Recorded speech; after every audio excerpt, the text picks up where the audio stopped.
Let's start. This is the outline of my presentation. I am going to talk about Quintana Roo and the Mayan zone because in the other presentation of my colleague Bonnie Campos, it talked about Quintana Roo and the tourist industry. Also, I will talk about the rural sustainability versus the tourism industry. And after, I am going to talk about very briefly about two cases. Uyolche, it's an ONG, and one case of one of our students of the Master in Applied Anthropology that it talk about Moringa in one Mayan community. And then finally I am going to narrow some points about the academic commitment and the challenge that it represents.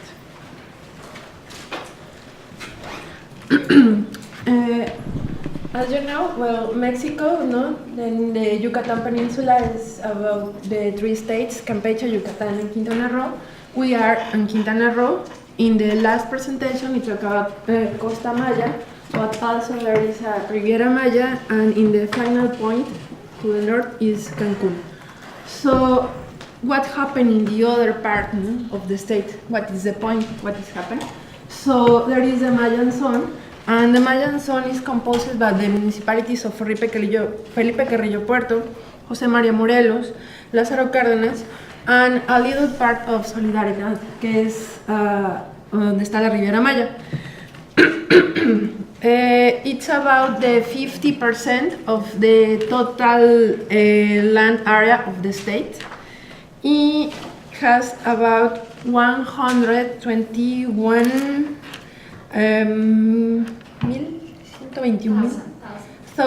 inhabitants, and it's about 14% of the total population of the state. So it has 599 localities. As you can know, in this space there are so many localities, and the percentage, the people who speak the Mayan language and preserve the traditions and this ethnic group is the largest of the states and are natives of the entity and the Yucatan Peninsula and have come to this region, and there is a trend especially among young people who emigrate to the resorts and the state capital, also to Cancun, Playa del Carmen, and in the less proportion to the Chetumal. Is the main economic activities of this zone are agriculture, beekeeping, forestry, and in less percentage, fishing. Due to the characteristics of the soil, climate, and lack of modern farming techniques, agricultural performance is reduced, which results in a depressive economy in the region. So also there is fishing activity, but is the least because we only have a little part, Punterrero y alguna otra parte que pertenece, who belongs to the reserve of the biosphere, the Siancan. And the level basic service of the region has lagged many due to the dispersion and the population in the small countries. So, in spite, almost all of the communities has water and electricity, but not at all because they are very dispersed. The Mayan people have a long tradition of resistance and resilience. The best example is the fight maintained against exploitation and domination, the so-called Castle War or Social War, la Guerra de Castas, from 1848 to 1902, and the struggle continues. I don't have the picture in this moment, but in Felipe Carrillo Puerto there is a big mural, and it says that the Mayan people is not an ethnographic museum. It's a pueblo. It's a town that is fighting. People fighting and moving. So the corn is and has been an important part of the culture. However, due to the tourist development projects as Cancun and as the Bonnie Campos says, and the global expansion of capital in the tourism industry. So as Alicia reclaims, could be called the other cornfields in a figurative sense. No?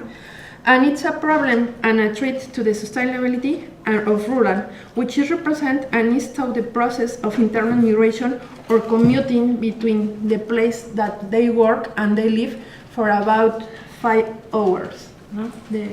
This to the point, the communities, to the place that they work. No? There is a paradox between rural sustainability and tourist development. Yet people are still generating local strategies and family strategies to preserve the community dynamics and familiar dynamics. There is a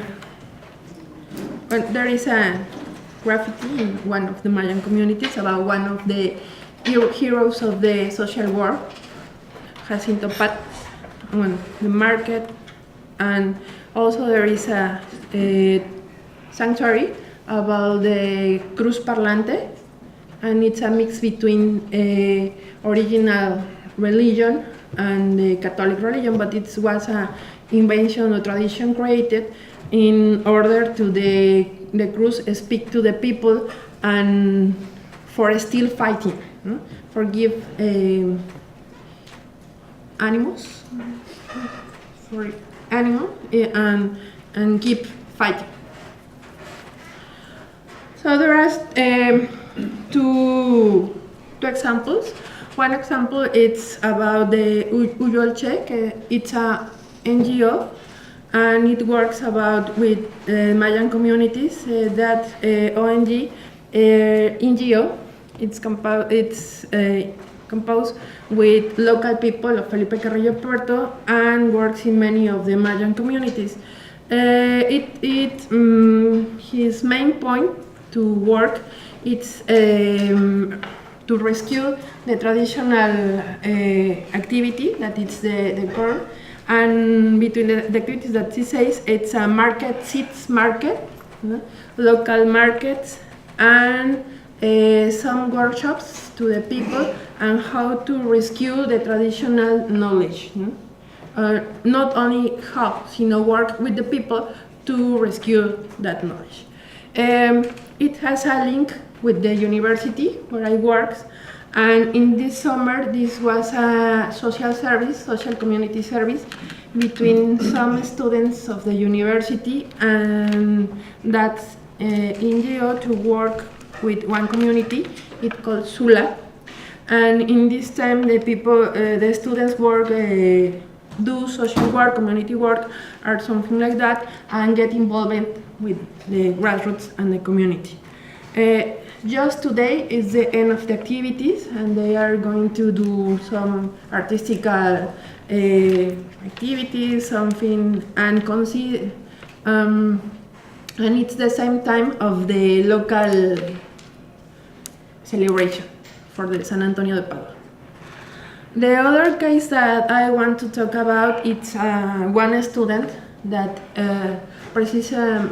it's a Colombian student that it was working in a Mayan community called San Jose II, and he worked about moringa, and that was because the bees can pollinize because of the climate change.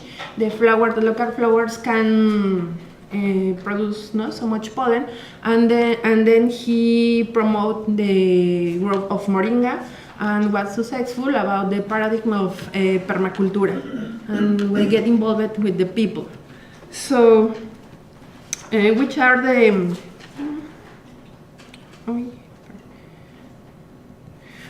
challenge about the academy and the strategies? In the classrooms, we have to talk about core issues, two phases of the tourism development. We have to have a critical point of view about be owners, to be owners, and to be tipsman, because the Mayan people pass to be propietarios, to be propineros, and raise between the students the commitment with the communities about that kind of projects and another projects that can link with the students, with the grassroots, with his grassroots, and with the community, make feel comfortable about to build bridges, because some, in many occasions, the people feel uncomfortable about the academic intentions, because they don't know what do they want. And the point is work with the community, not in community, with the community. And the most important people is learn and share knowledge from the grassroots and get involved with the community, work with community, and sensibilize all the people. Thank you. Thank you. I stand here wearing the hat of the Council for Scientific and Industrial Research, specifically the Science and Technology Policy Research Institute, where I last left to come here to study for my PhD.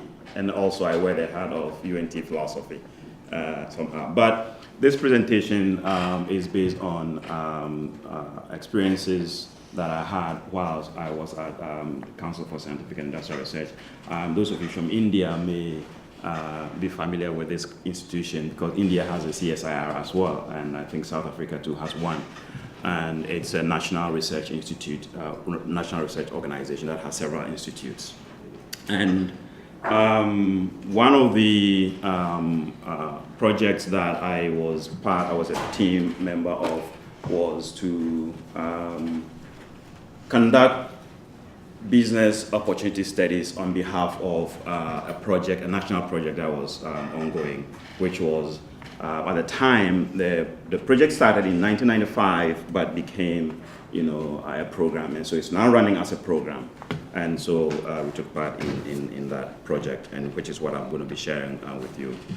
And basically, I have four sections to cover in this presentation, which includes basically an introduction, which is a kind of a historical basis to look at some background to the project, and then a bit about the project itself, and then some activities that we undertook as part of the business opportunities identification studies, and some of the lessons that I have learned from, or I hope to share with the rest of us here. And as part of my introduction, I am trying to situate the project, because basically the project, which is now a program, then was intended to alleviate poverty. And poverty is an important part or poverty reduction or poverty alleviation is an important part of sustainable development or sustainability. And if you look at the World Summit and conferences on sustainable development that have taken place in the past, poverty reduction has been an important component of that. Indeed, after the Rio 92, the first Sustainable Development Conference in Rio in 1992, the outcome document details 17 principles. And of all the principles, the fifth principle in the Rio outcome document talked about the fact that poverty reduction is an indispensable part of a global community, and therefore all states must come together to eradicate poverty.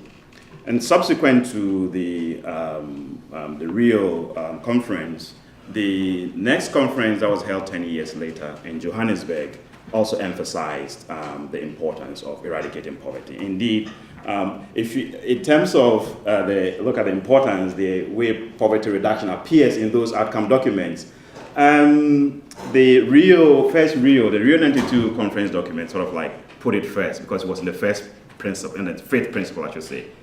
In the Johannesburg outcome document, it appears in the seventh paragraph. So one can say that, well, poverty took a back seat before other things. Again, in the Johannesburg outcome document, it emphasizes that the world community must come together to produce a workable and visible plan to eradicate poverty. Fast forward 10 years later, again, the last Rio conference, last conference on sustainable development held in Rio, in 2012. In terms of where poverty appears in those documents, poverty came forward a bit more because it appears in the second paragraph of the outcome document. So if you want to look at the importance attached to poverty eradication in terms of the way it appears in the outcome documents of important meetings, the summit in Rio pushed forward issues of poverty reduction forward into the second paragraph. And then we see poverty being important issues in the Millennium Development Goals and now the Sustainable Development Goals, where poverty reduction is like the #1 goal. Of all the goals, if you look at the Sustainable Development Goals, poverty reduction is #1. If you look at the now Sustainable Development Goals, poverty reduction is #1. And so poverty reduction is an important part of sustainable development. We cannot talk about sustainable development without seeking to address poverty reduction. And seeing this, therefore, the government of Ghana is also interested in alleviating poverty, not because it has to meet these stipulations and expressions at these various conferences, but also because it has its commitment, I'm talking about the government of Ghana, has its commitment to the people of Ghana to alleviate poverty. And so one of the projects that was implemented, of course, I mean, I mentioned that the Johannesburg summit concluded that the world over, or world leaders should put in place workable and visible strategies to alleviate poverty. Ghana did its bit with the Rural Enterprises Project, where in 1995, the government started with the support of the African Development Bank and the International Fund for Agriculture and Development, IFAD, got a loan, a facility to start this Rural Enterprises Project. And the project was presented in 2 phases, where it ended in 2011, and in 2012 it was scaled up to become a program under the Ministry of Trade and Industry. It is somehow funny that, personally I feel like it's funny that the project is found in, or is situated in that ministry. And the main purpose of the Rural Enterprise project at the time, and I say was, because if you are aware of it now, you would probably think that it was. Why am I saying was? I'm saying was in terms of the part where REP was a project, not when it is now, because it's supposed to run until 2020. So I'm now referring to the project. And its main purpose was to promote small and medium-scale enterprises in rural districts. And to give you some bit of understanding or perception of what a district is, in Ghana, the political administration is divided into 10 regions. Emmanuel touched on that a little bit yesterday. And those regions, those 10 regions now have several other districts under them. It's kind of like the way, for example, you have and they are supposed to be decentralized governance. However, that decentralization hasn't happened. That is another story to be talked about at a different forum. But they're supposed to be decentralized. And so some of these districts were newly created and were considered rural because of the fact that they had never had any sort of formal institutions being established in those places, and they've never had some form of formal activity, not necessarily formal governmental, but also formal economic activity ongoing. And so the pilot project was to help these districts develop some of these things. And so the project contacted CSR Separate as one of the national institutions to participate in this project and to specifically conduct studies to identify business opportunities in these community rural districts that were being established. And this, for me, sort of resonates with Josh's statement yesterday that it is about time, or we ought to ensure that rural people who are the producers, benefit from the profits that the middlemen are seeking to make. So this project is basically to sort of promote local industrialization, rural industrialization, by making the producers be able to process or package some of the produce in order for marketing, so that they can benefit from some of the profits. And so what we did was to apply various research data gathering techniques. In particular, we employed a participatory approach to doing the research. We spoke to key informants in those districts, key informants being traditional leaders in the communities. We also have trade leaders. We had association of, say, for example, palm oil makers. We have association of local soap makers. So we talked to these key informants, but also had focus group discussions to sort of identify the strengths, weaknesses, and opportunities and threats that are available that affect the nature of their businesses in their communities. And we also, through these interactions with the local people, with them, identified certain businesses that we could do. Some of the inputs that they use. The picture to the left, far left, is some of the produce from the farms: palm nut, copra, tubers that have been peeled and cut into pieces. And to the middle, you find that they rely on wood for their energy source to process some of the processing that they do. And to the picture to the far right show you some of the tools, the equipment, so to speak, that they use for their processing. And another one here is a pottery making, where you have the clay, and they have to get the clay, and the hearth where they do the firing, which also relies on fuel wood. And so, what are some of the lessons that we've learned that we can talk about, that I need to share with you?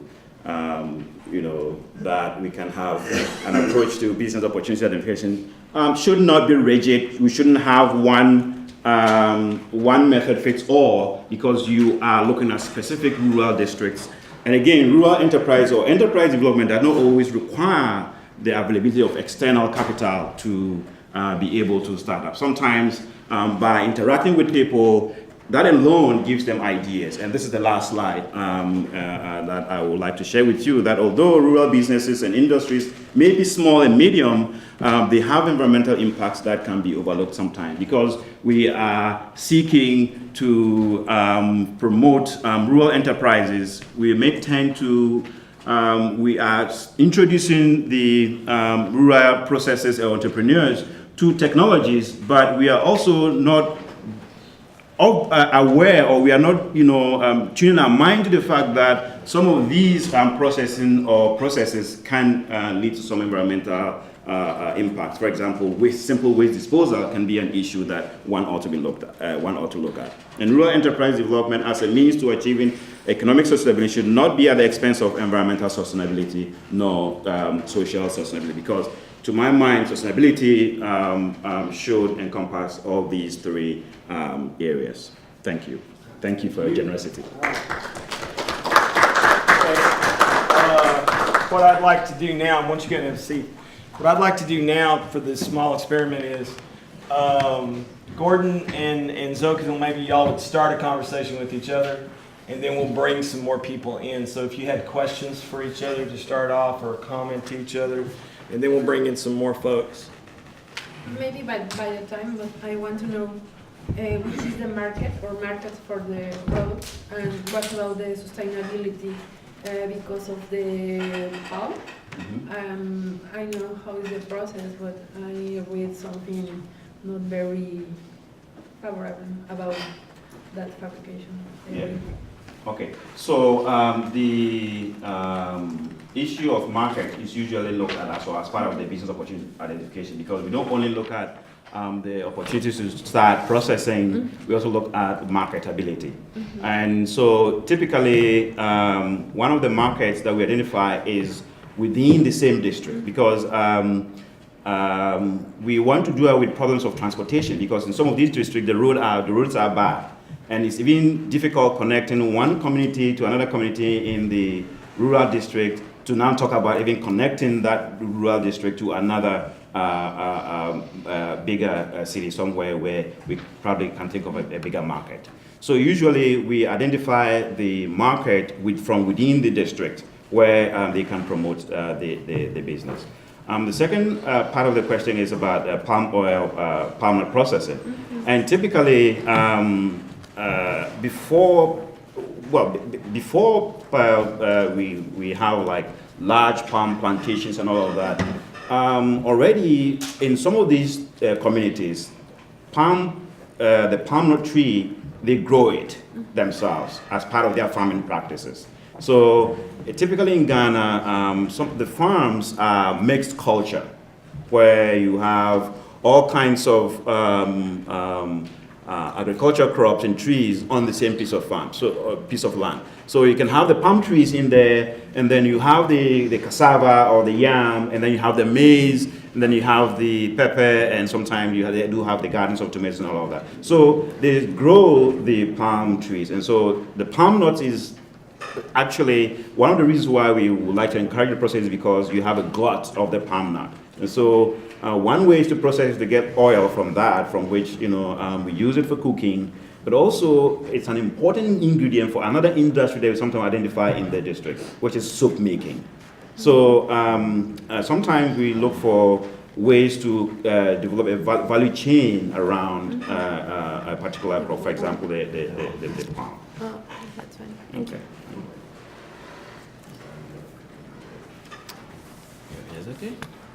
So can I ask you? wanted to ask something about? Yeah, sure.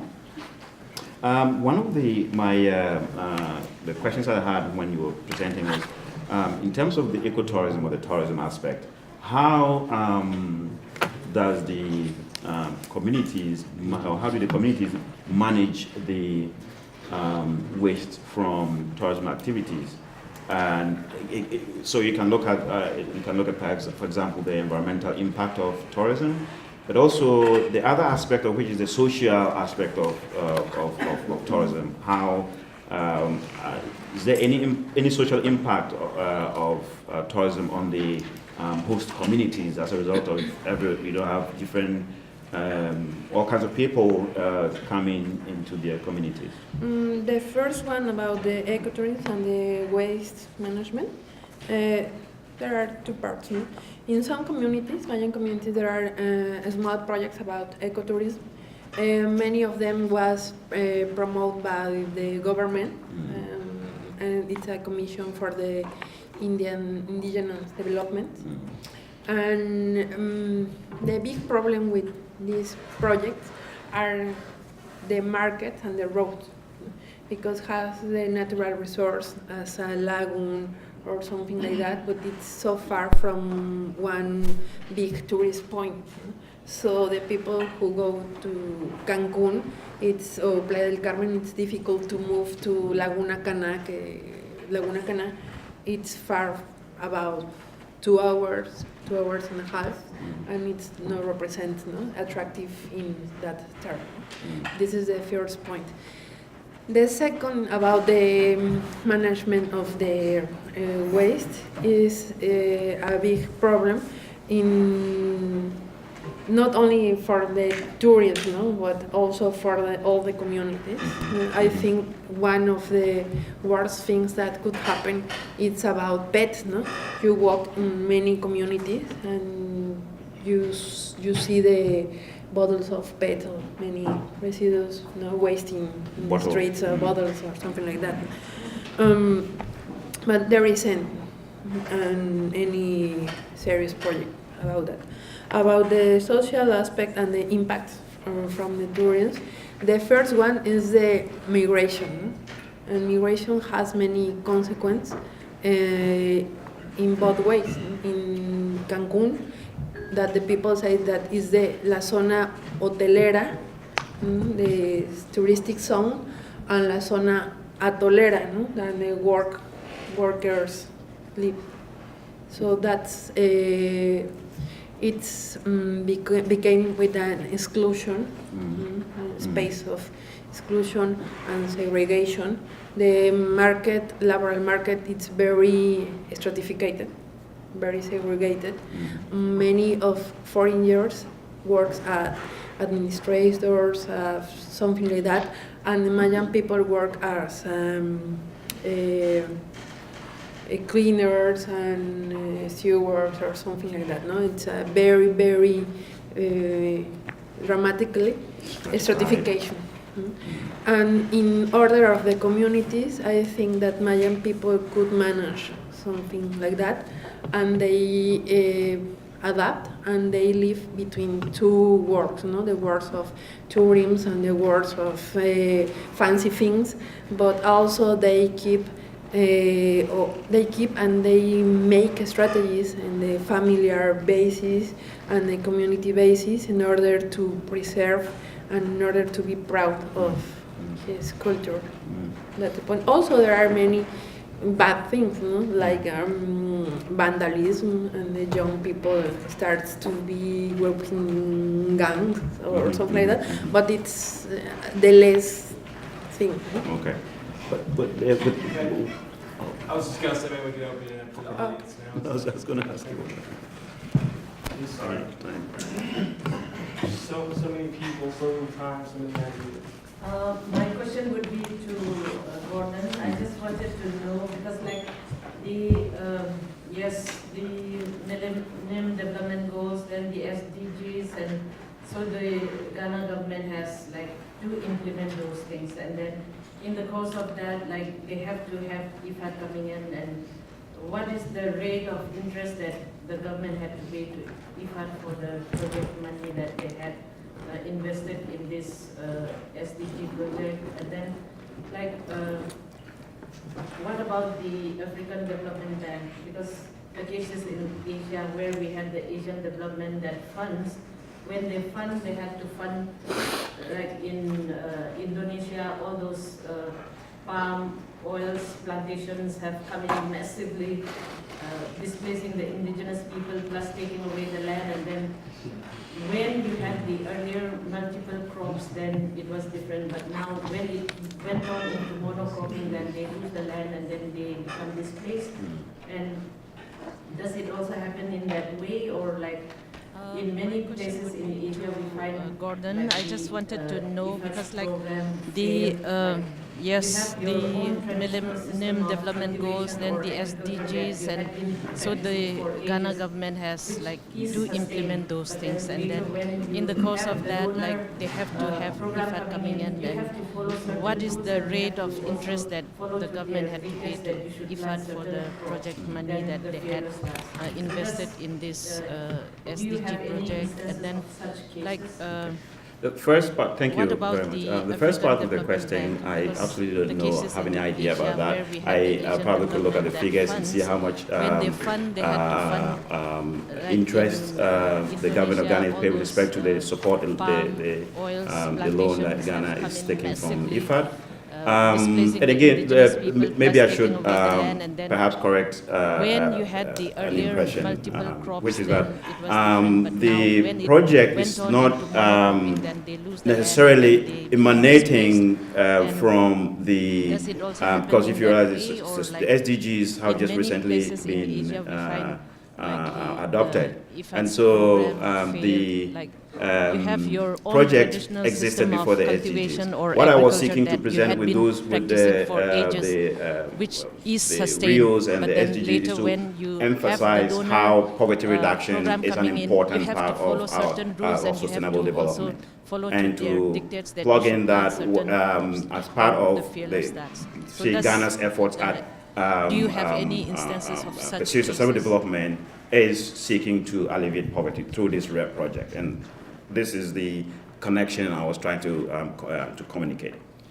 And so, with respect to the second part of your question, which is whether these interventions led to monoculture and especially plantations and all of that, I will say so far no, because the nature of the intervention is specifically to rural and small and medium scale. They're never looking at large scale. So looking at small and medium scale enterprises. And other components of the project, which apart from the business opportunity identification that I have just talked about, includes identifying local technologies that can assist these local rural businesses to enhance their activities, their processing, mostly. And also, where they have another component where they establish financing schemes where they can provide loans. And so the money doesn't go as free money to the rural people. It's a loan that you have to pay back. And so you have to work and really produce to pay back.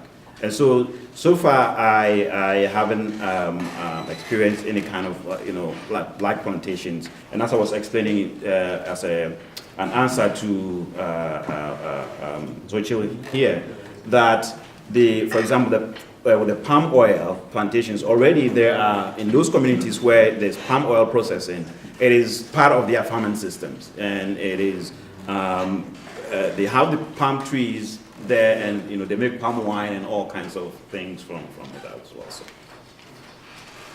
Another question? Oh, Mariana.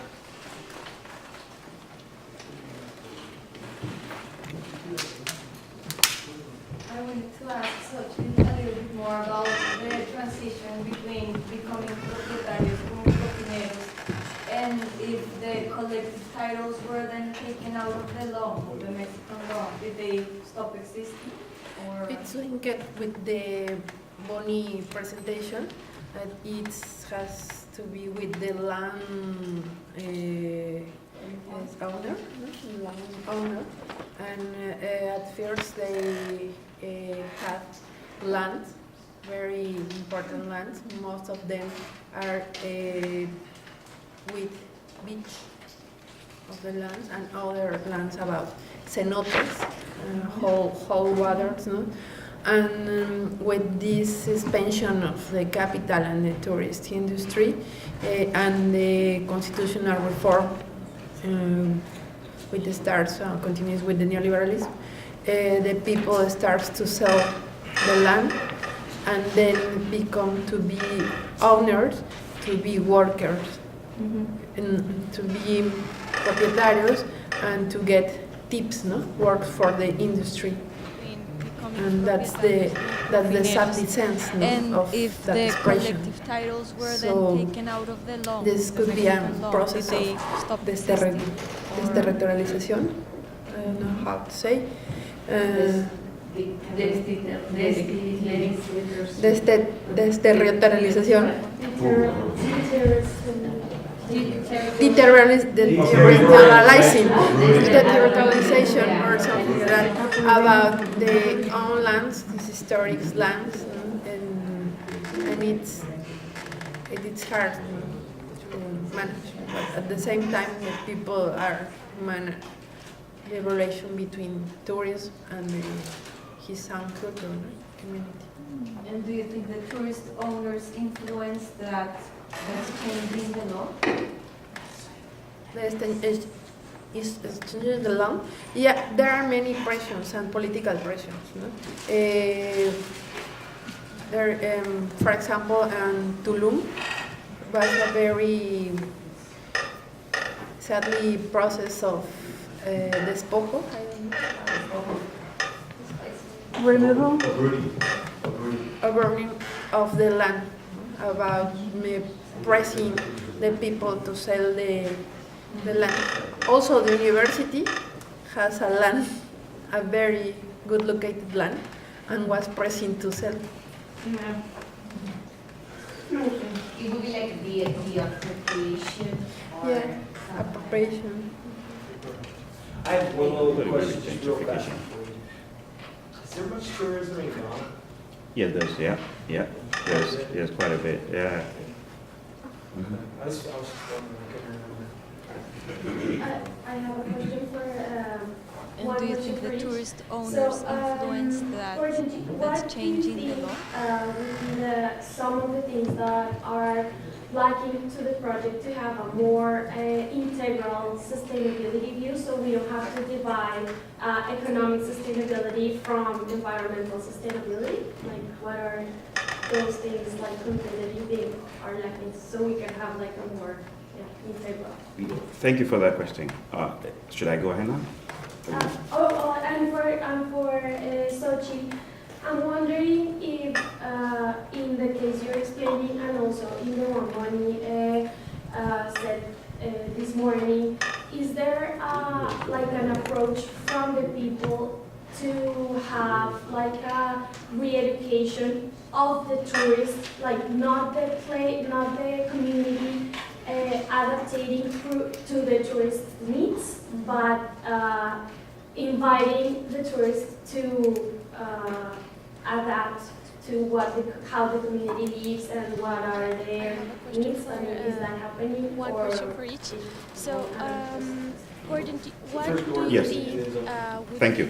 some One of the things that main are challenges that lacking to the I project to probably have a didn't put more up there integral associated with this sustainability view, work so is we don't that have to divide we, economic sustainability from environmental when there as sustainability. consultants, Like, what are so to speak, those for the things project like to do these studies, to identify these so we can business have, like, opportunities. more- And we always will write the reports and have the recommendations, which is particularly if you look at, say, for example, the pottery industry or even the oil palm processing industry, they rely a lot on fuel wood for their energy source to provide the heat to boil and process and to fire the heat. And so one of our recommendations will usually be to try to recommend alternative source of energy for that kind of activity, which will probably require some further investment in the communities, which the investment will be beyond the individual businesses, which now becomes an issue for the district chief executive or the district assembly to deal with. And typically that becomes a tension between having to postpone the development to having to pursue the development because, as the question was asked, there's a loan that the government is getting and the project has to proceed. And so usually there's that tension in which we pretty much have little to do apart from the recommendations that we would have provided in our reports. About relocation, communities. Yes, there are 2 or 3 or many communities that are working with that road, no? Like that road. For example, there is a Pakchen in the community that it's linked with a French enterprise, I think, like that. And the tourists go to the community and live the experience as they live. So it's very interesting because the community preserve and also its education and socializing with the tourists without losing the main course of the culture. So, but also, yes, in many communities there are a process of education in order to attend the tourists. Okay. You mentioned you quoted your summit and said the first and foremost and indispensable objective of sustainable development is poverty alleviation. Very true, and for several decades more, we will be working on that first objective. Whereas sustainable development, more than the development terminology used about 3-4 decades ago, is more an integral part of balance between the physical well-being, the social well-being, environmental well-being, political and spiritual well-being. And when you consider that from an academic point of view or from the practical side, how much part of that kind of the other levels of sustainability or well-being is taken care?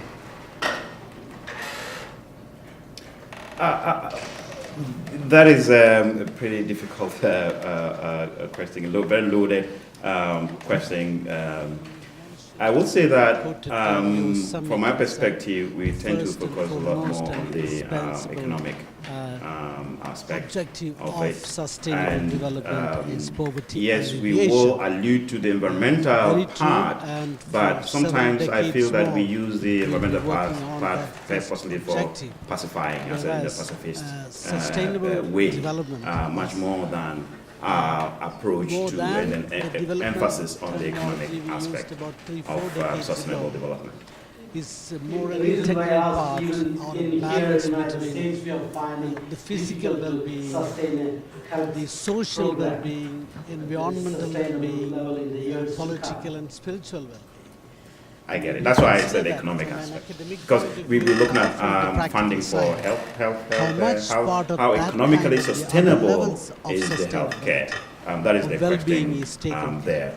In other words, and if you look at other, say for example, if I were to draw that into the rural enterprises project, for example, right, the sustainability aspect that one would see at face value or would limit it, particularly with respect to the answer I gave that we tend to focus on the economic aspect, would be how will these rural enterprises, survive in the next year, in the next following years, in order for the rural entrepreneur to remain in business. Yeah, this will be the last question. And I wanted to follow up on the well-being question. So happiness is also called subjective well-being. So that ties back to that. And also in terms of development, Amartya Sen, proposer of Human Development Index, he recently proposed to use happiness as a measurement yardstick for development. And yet, from another angle, it seems like we focus too much on the economy, and we want to grow economy, grow consumption as well, and we don't focus enough on things like spirituality, free time, social justice, and so on. And these things are captured by happiness metric or subjective well-being. Very true. And as philosophers, we are also interested in happiness, not in Aristotelian happiness like only. As a matter of fact, I just taught that last week. I'll give each of you 30 seconds to say a last thing before you hop off. Of course, you can always ask more questions in a little bit. Not only I want to say about the link between I wanted to follow up on university well-being question. and So the happiness is also called because subjective I think it's well-being. very So important as that ties academics back to that. And also in know, terms of development, and Amartya share Sen, knowledge proposer of and Human Development build Index, bridges, he recently and also proposed to sensitivity use to the happiness students. as a Very measurement important yardstick for and really important development. things that happen And yet, in from our another angle, state, it in seems our like we town. focus too much on economy, and we want to grow And economy, I would like to grow jump onto that and as then well, also and we to don't say that focus enough on it's a good thing to have put the two of us together to present some academic, perspective, look at how the academia is linking with communities and how we are extending work or theoretical work to communities in order to be able to identify ways in which we can help the communities become sustainable. And I am not saying that we go forward with that linkage, with that collaboration with the communities on a paternalistic perspective. In other words, that we the academicians, we know it all, we have it all, and we are coming to propose ways to do things. But we go, from my perspective, we go to the communities to interact with them and to learn from them a lot, and then apply whatever we have from a theoretical background or perspective to develop a program or some intervention. All right, Thank you. all.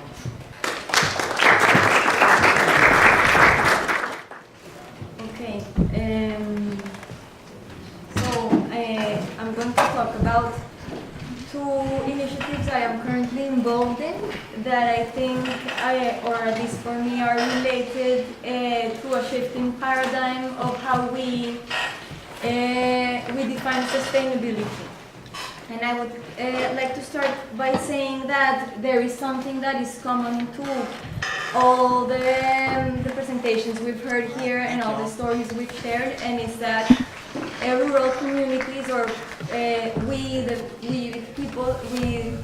when we have grown up in nature, we have a different relationship to nature. And I have come to understand that in those cases, human beings are an extension of the territory, and the territory is an extension of the human body. And that brings me to a different approach of the way we participate in nature.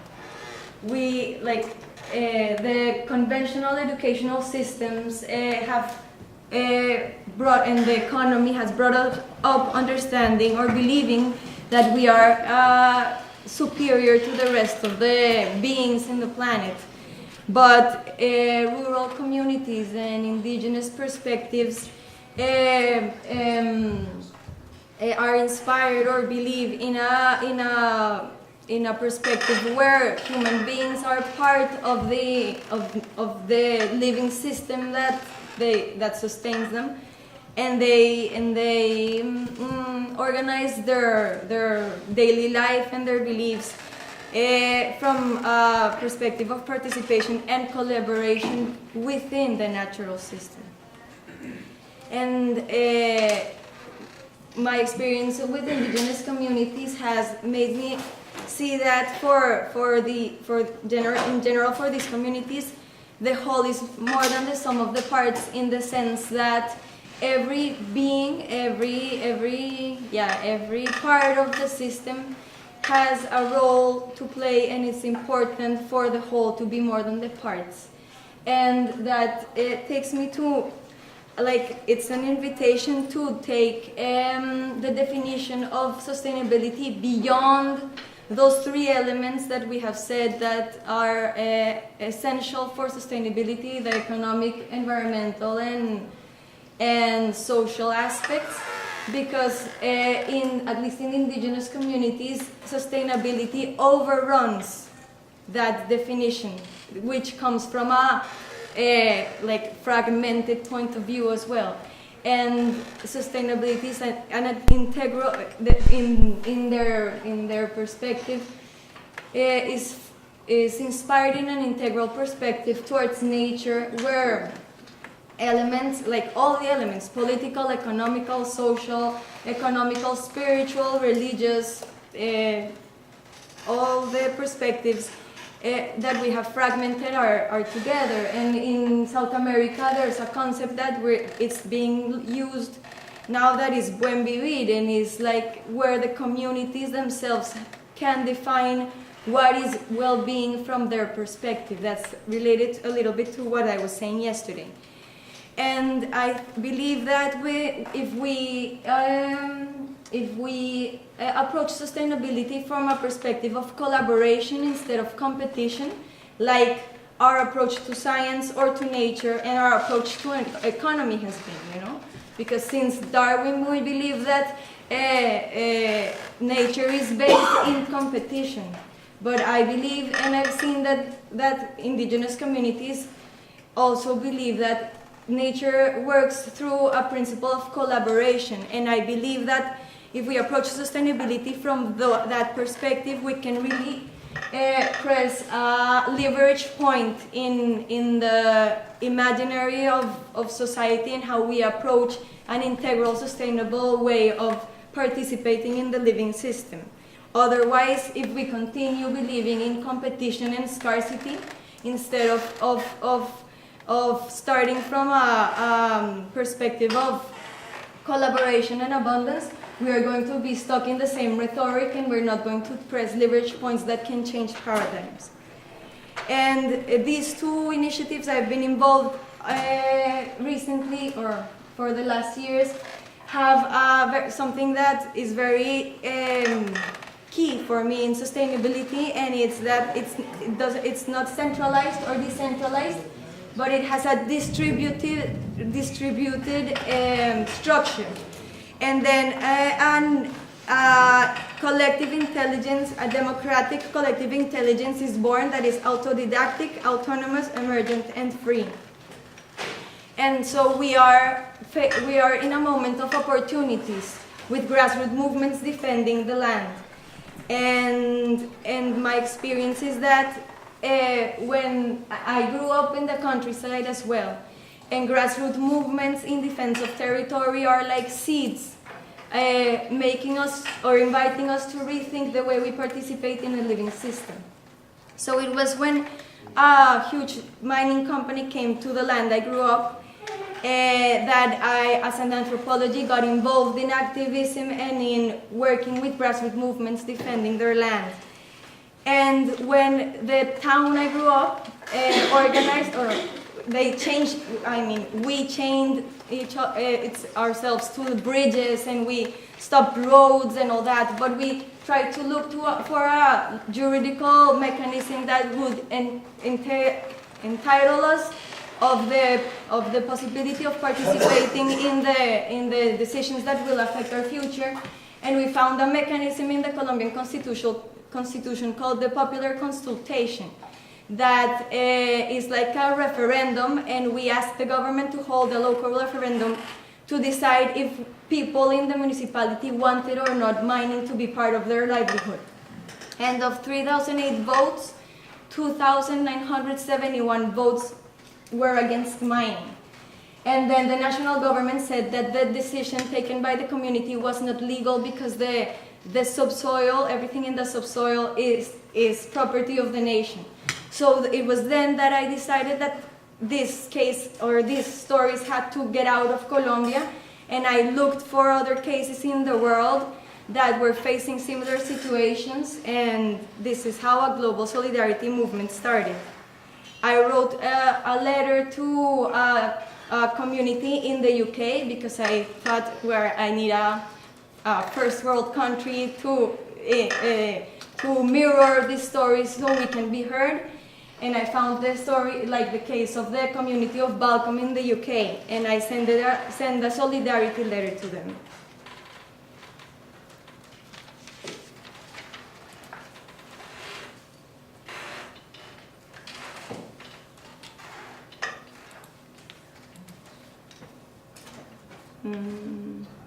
Do I have to get out of the presentation?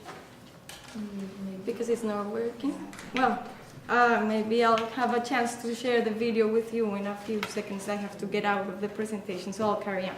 And I continued sending letters all over the world, and that's how Yes to Life, No to Mining began. And it's now a platform that aims to connect local communities and local organizations so they can share their strategies and stories, and it creates new circuits of information that are free and that are not mediated. And there's a toolkit where communities can share the strategies they have used, connecting local voices around the world. That's a video again. And that brings me to unity within diversity, diversity within unity, which is something I believe is key for sustainability, because it is a way of celebrating delicate activism, not taking the same structure we're trying to fight. We're replicating the situation we want to change. And that takes me to the second initiative that I probably won't have enough time to share with you, but it's a macro-regional initiative that is inspired in the Gaia theory, that is an environmental theory that says that Gaia, the Earth, is the biggest living system that exists, and that it has the capacity of self-regulation, and that it thrives for life. It has a purpose. And that every living being in the system has a role, and that the resilience of the whole depends on the participation of each part. And in indigenous communities, they have this belief embedded in their daily life, like this ecological calendar shows, that they integrate this belief in their life. So in Colombia, 25 million hectares of the Colombian Amazon are in the hands of the communities, and we want to strengthen that for ecosystemic connectivity from the Andes to the Atlantic, strengthening the link between national parks and indigenous lands for a vision towards the future for the Amazon. Yeah. Thank you.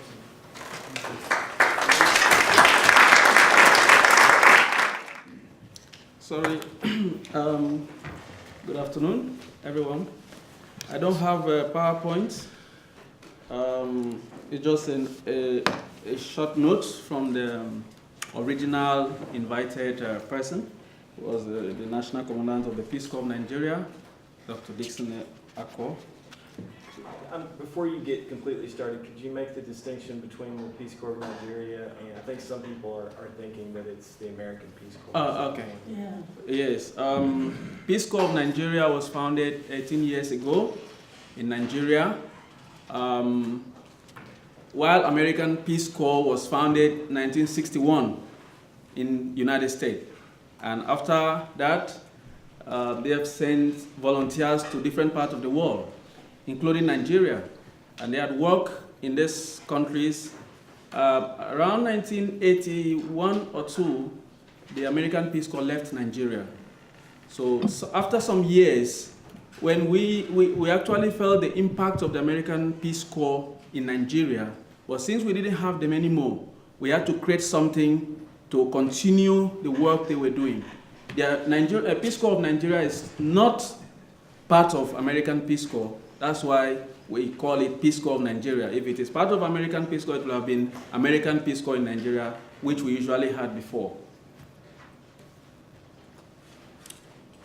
I consider myself highly privileged and honored to be invited as a participant and a speaker on this occasion of International Workshop on the Rural Strategies for Sustainability. The speech is there in case anyone needs it, a copy. You can pick a copy from the table, and the brochure of the Peace Corps of Nigeria there. Marshall McLuhan on personal identity said, and I quote, "The name of a man is a numbing blow from which he never recovers. If you cannot resolve what you are, at last you will be nothing." It is common knowledge that most of us in the developing world are living in relatively rural areas. This assertion derives from the living standard and style within which many citizens are found by accident of birth. The term rural bears much elements of low-level development, such that there is always the need for assistance towards improvements in the management of the resources within reach. My commitment to this workshop relates to the concept of developing an international support network of people who can benefit from mutual interactions, which is being experimented in this forum. On the other hand, the term sustainability reflects the ability to meet the needs of the present while leaving the carrying capacity of supporting ecosystem without compromising the ability of future generations to meet their own needs. In this regard, therefore, deliberate effort towards preserving available resources within our needs in the present, as well as steps towards protecting SEM for future generations, could also be regarded as a part concept of this workshop. However, rural sustainability in a full perspective may not be easily definitive, since the criteria for such level of restrictive and monitored or censored development scheme depend largely on the regulating authorities and their policies. Speaking on the theme of this workshop and the work I have been undertaking in support of national creativity, peace, and youth development, I have considered it extremely important to structure this paper under 6 subheadings as follows. 1, the concept of rural strategies and sustainability. 2, rural perspective in Nigeria. 3.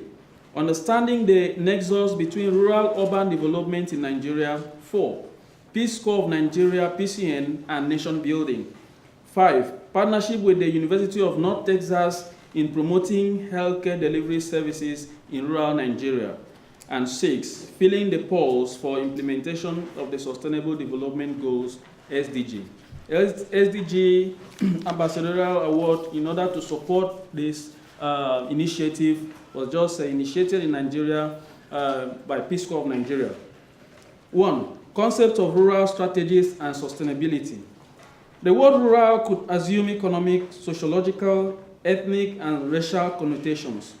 To guide this paper presentation, rural here will be limited to spatial and occupational context and the degree of desecration of social services. 2. A strategy, according to Merriam-Webster Dictionary, refers to a careful plan or method for achieving a particular goal, usually over a long period of time. Succinctly put, strategy is the skill of making or carrying out plan to achieve a goal. 3. Sustainability, according to the Cambridge Dictionary, refers to the ability to continue at a particular level for a period of time. 2. Rural perspectives in Nigeria. As applied to Nigeria, the word rural is measured by a special index, including the percentage of population living in the rural areas, and by occupational index, which shows the percentage of the labor force in agricultural occupations.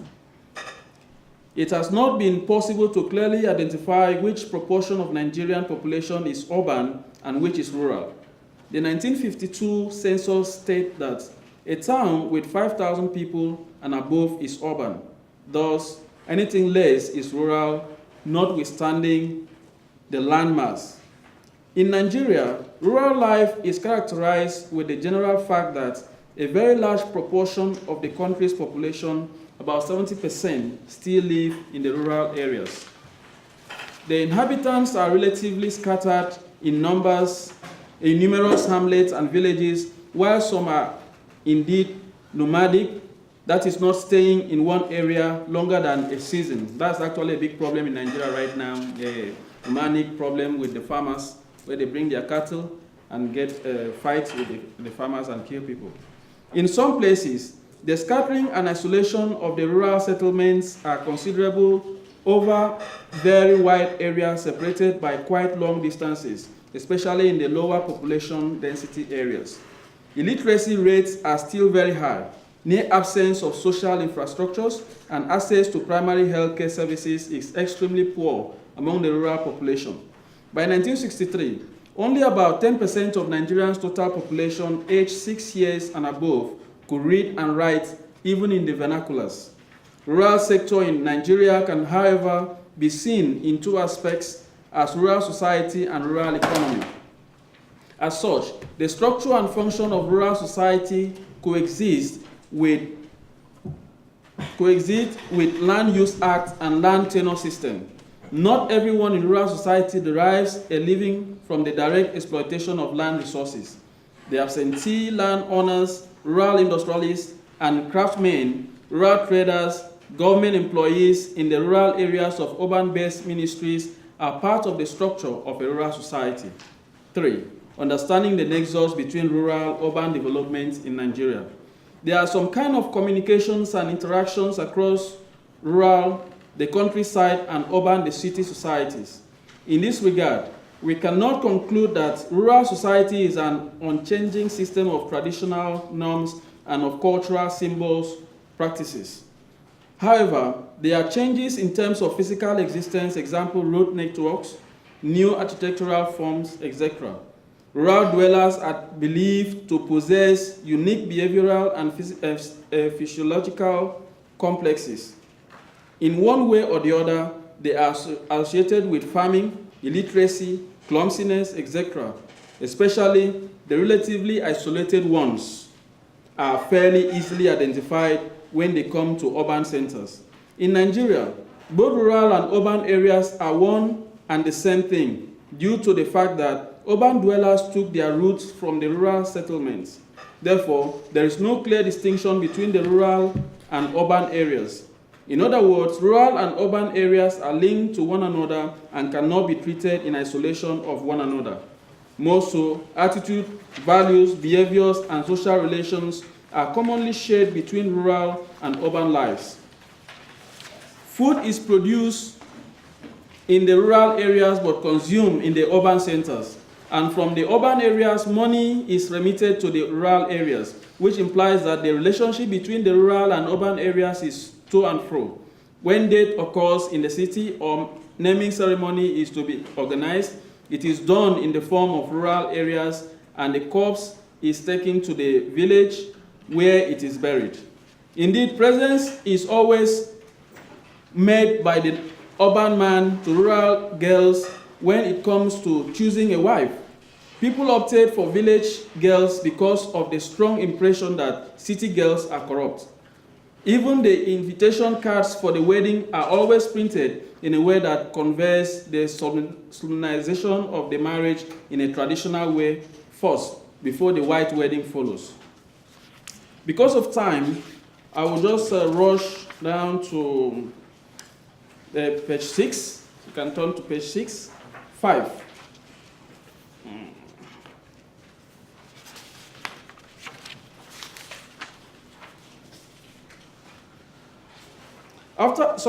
From page 5. After a highly contested but humble beginning, the organization currently has over 113,822 staff. That's the last paragraph. And staff officers and 75,293 registered volunteers, Corp members across the 36 states of the Federation and the Federal Capital Territory, FCT. It enjoys the recognition of the Federal Ministry of Education, Federal Ministry of Youth and Sport Development, the Nigerian National Commission for UNESCO, and has since been accorded a special consultative status by the United Nations Economic and Social Council, ECOSOC.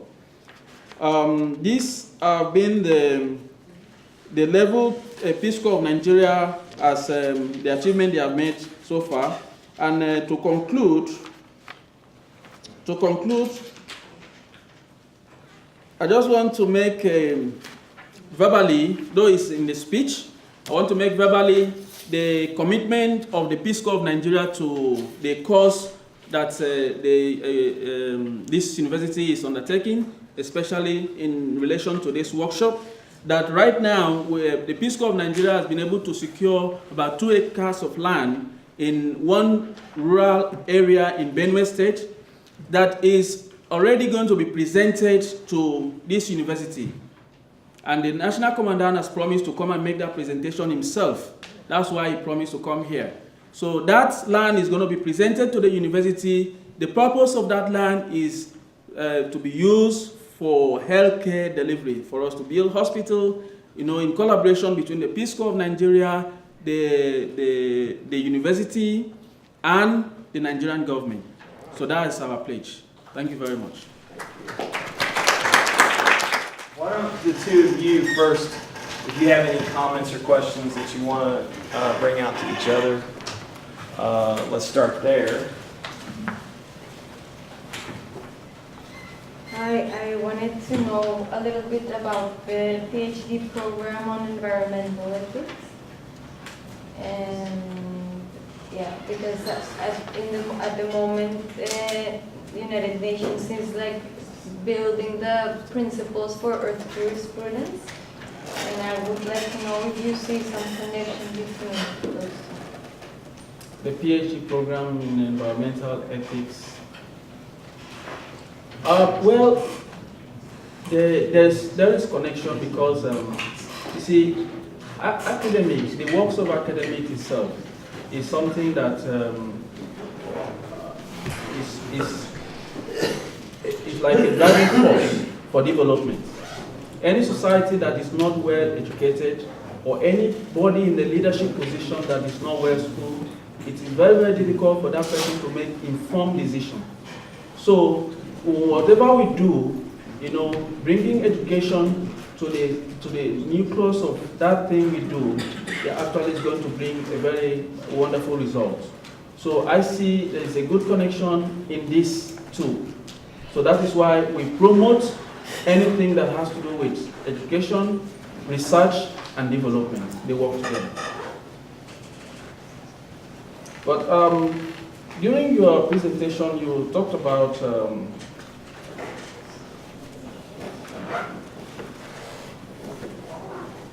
the excitement, the excitement people seem to have towards the nature. Now, I will differ from it because in the rural areas, yes, people are closer to the nature, but they are not so excited about the nature itself. They destroy the nature. If you go around the school here, you will see some wildlife. The squirrel going about, looking very beautiful. You can't have that in schools in the rural areas because they will be killed. But here, people see it as, oh, wow, I've seen this, oh, it's so wonderful. But there, they don't see it that way. So I don't believe that, there is also, we need to really make a connection between the urban and rural development, because we are thinking here that once you are in the rural society, you are better off. I don't think so, because the rural people actually don't see it that way. The rural people don't see it that way. Rather, they see it as a kind of suffering, to be in the rural society and just seeing those things doesn't really make much difference for them. So, is there a question? Yes, the question I'm asking you is that, how do you connect these two, the rural society and the urban areas, in terms of the nature they are excited about, as you mentioned in your own presentation? I don't know if I'm going to answer your question, but more than excitement, what I was trying to say is that when people grow up with a connection to their land, when they have to face a situation like a mining project coming to their land, there is a voice that speaks through them, which is connected to the deep belonging they have to their land. Yes? And so that is what I've seen in my experience when working with grassroots movements in defense of territory, when they have to face an extractive project or something that threatens their way of life. And at least that is what it's happening in Colombia, and I've worked with other cases in Latin America, like in Brazil, in Ecuador, and actually in Mexico, where people want to continue their life and they believe that water is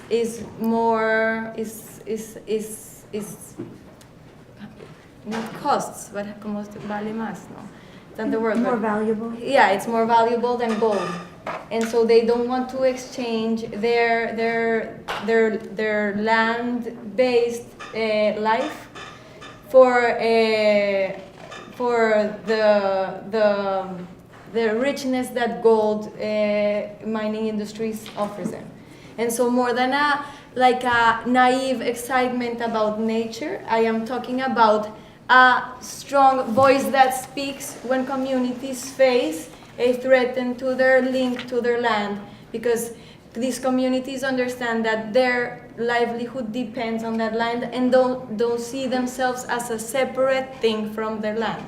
They see themselves as part of the land.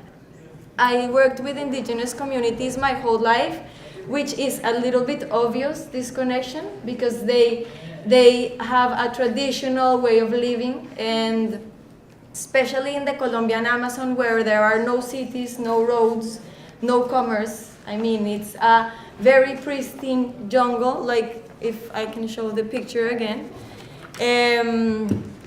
It's a very pristine area where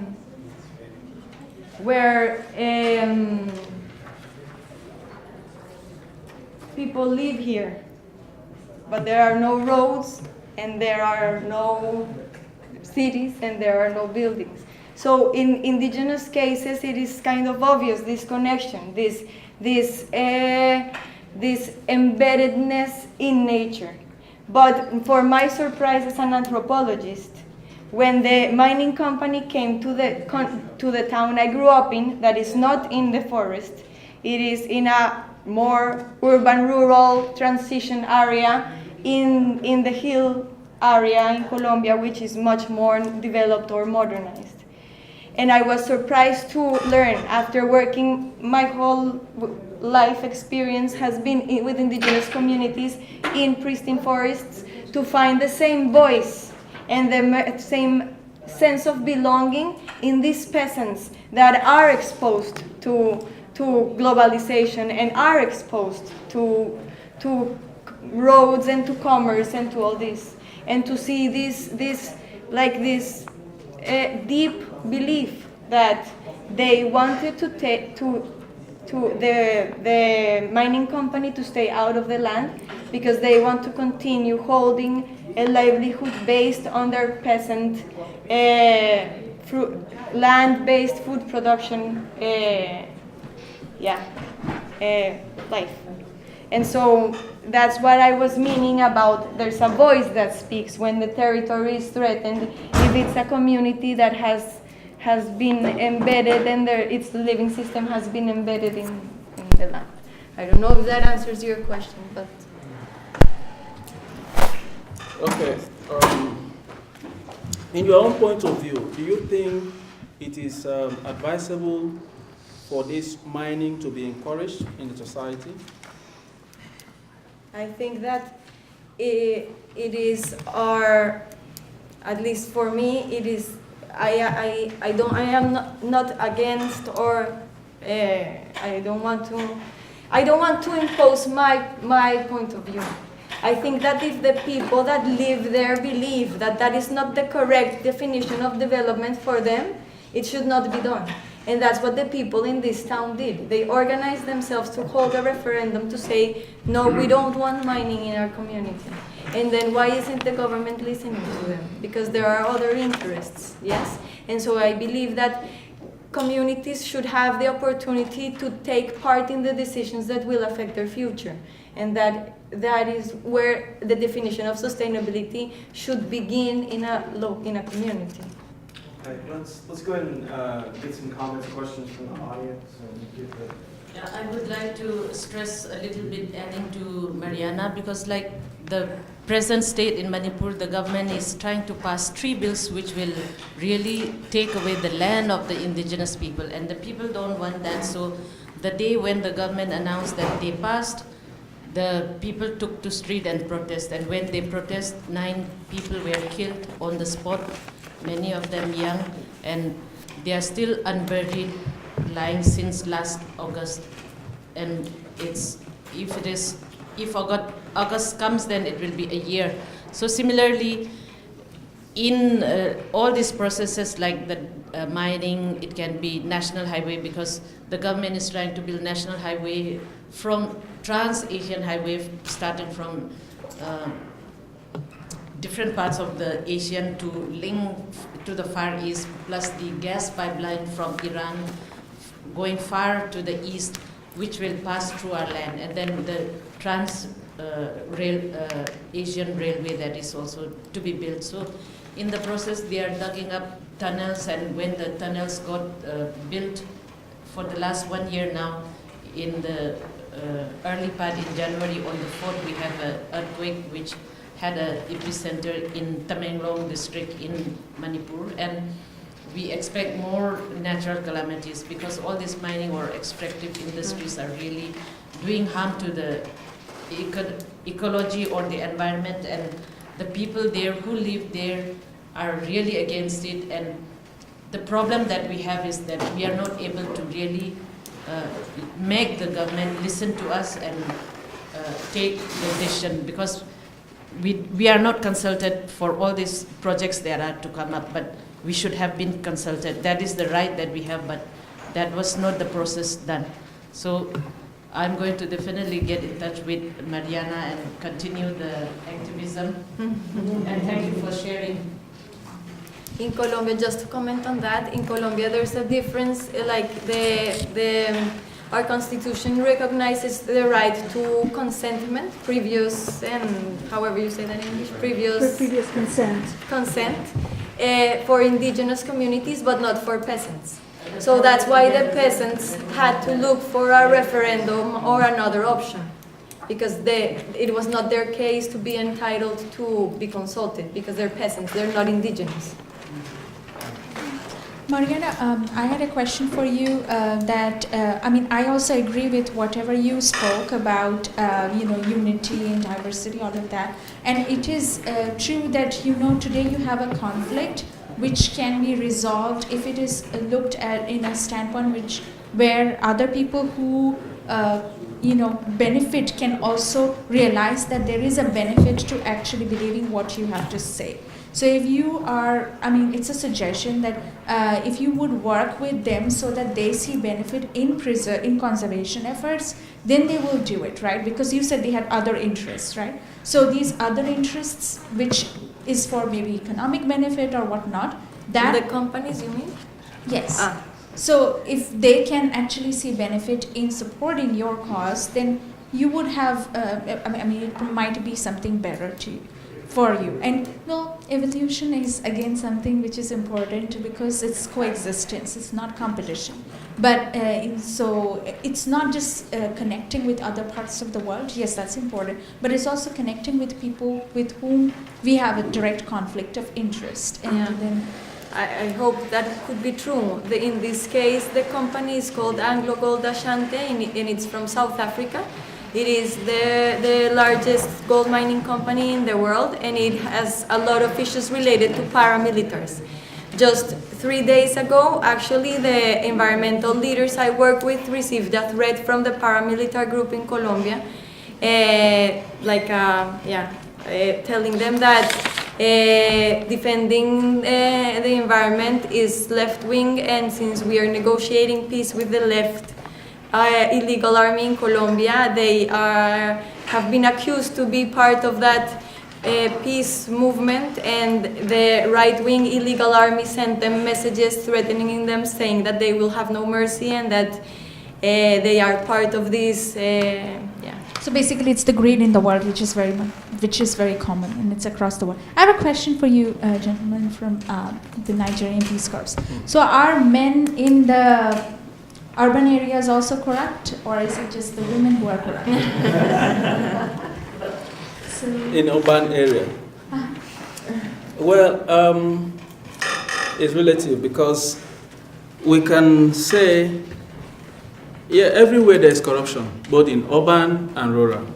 But what is the level of corruption, the percentage index?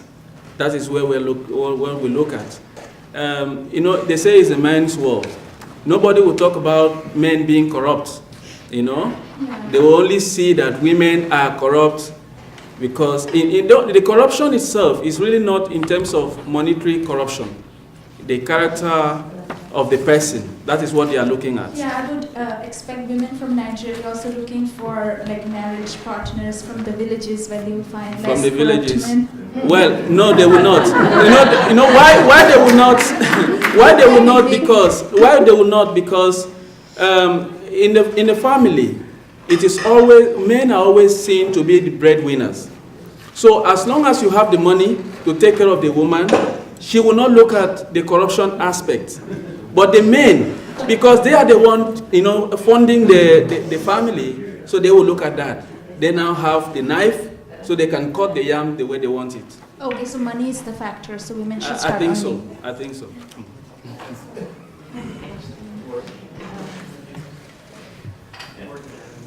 Thank you.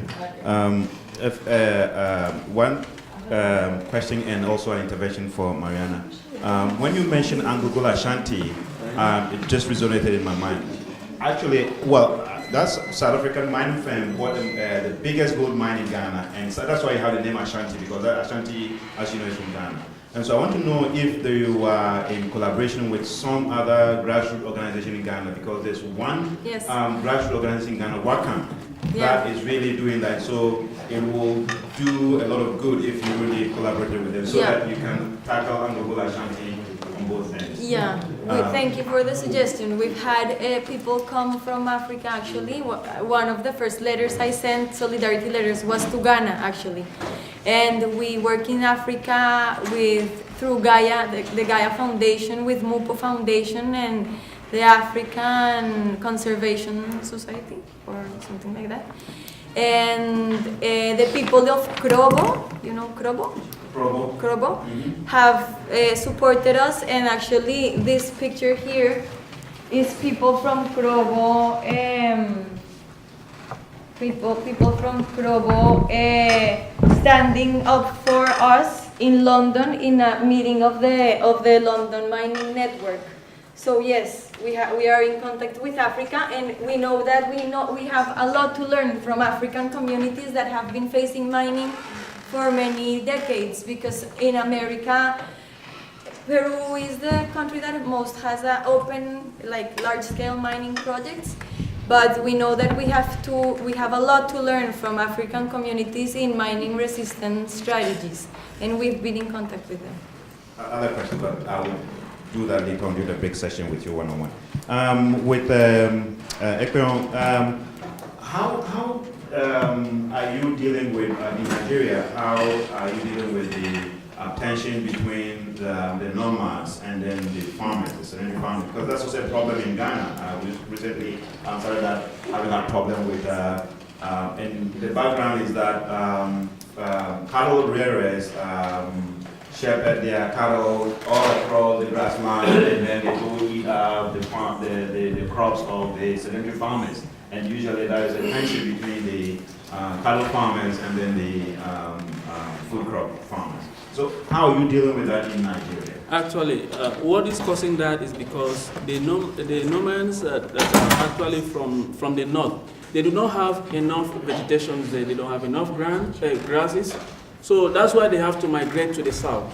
Now, because of the consistent killings and clashes between them and the farmers in the south, so the government have decided to build ranches and also create reserve areas for them. So that can actually take care of the situation. And also the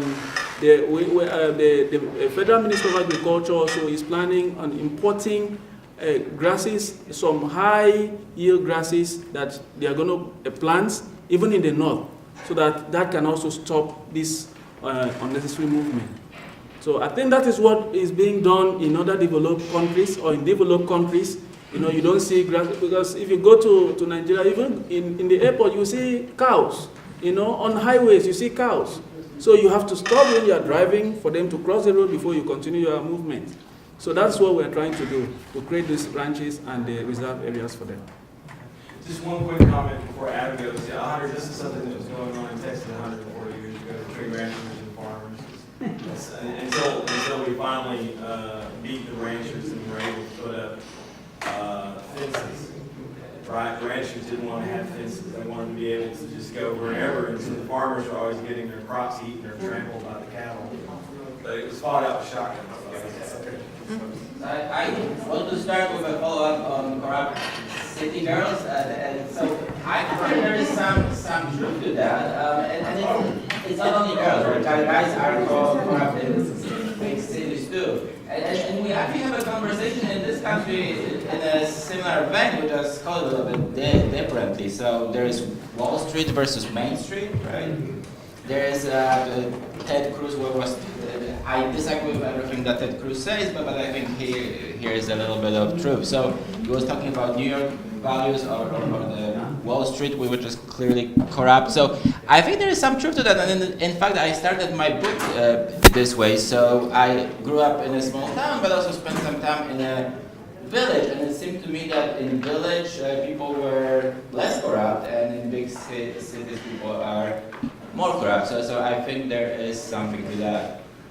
And I also really like Mariana's representation, and that's also what I talk about in my book, that people need this connection with nature, and we somehow lost that, and there is that great happiness to be found in nature.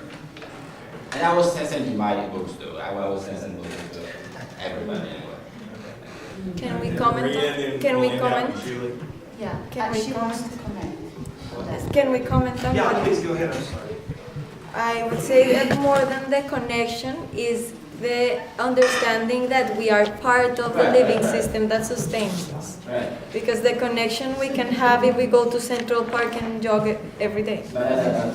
But maybe that it is not guaranteed, you know, that we understand that we understand ourselves as part of that living system. And I think that there's a subtle but deep difference between those two.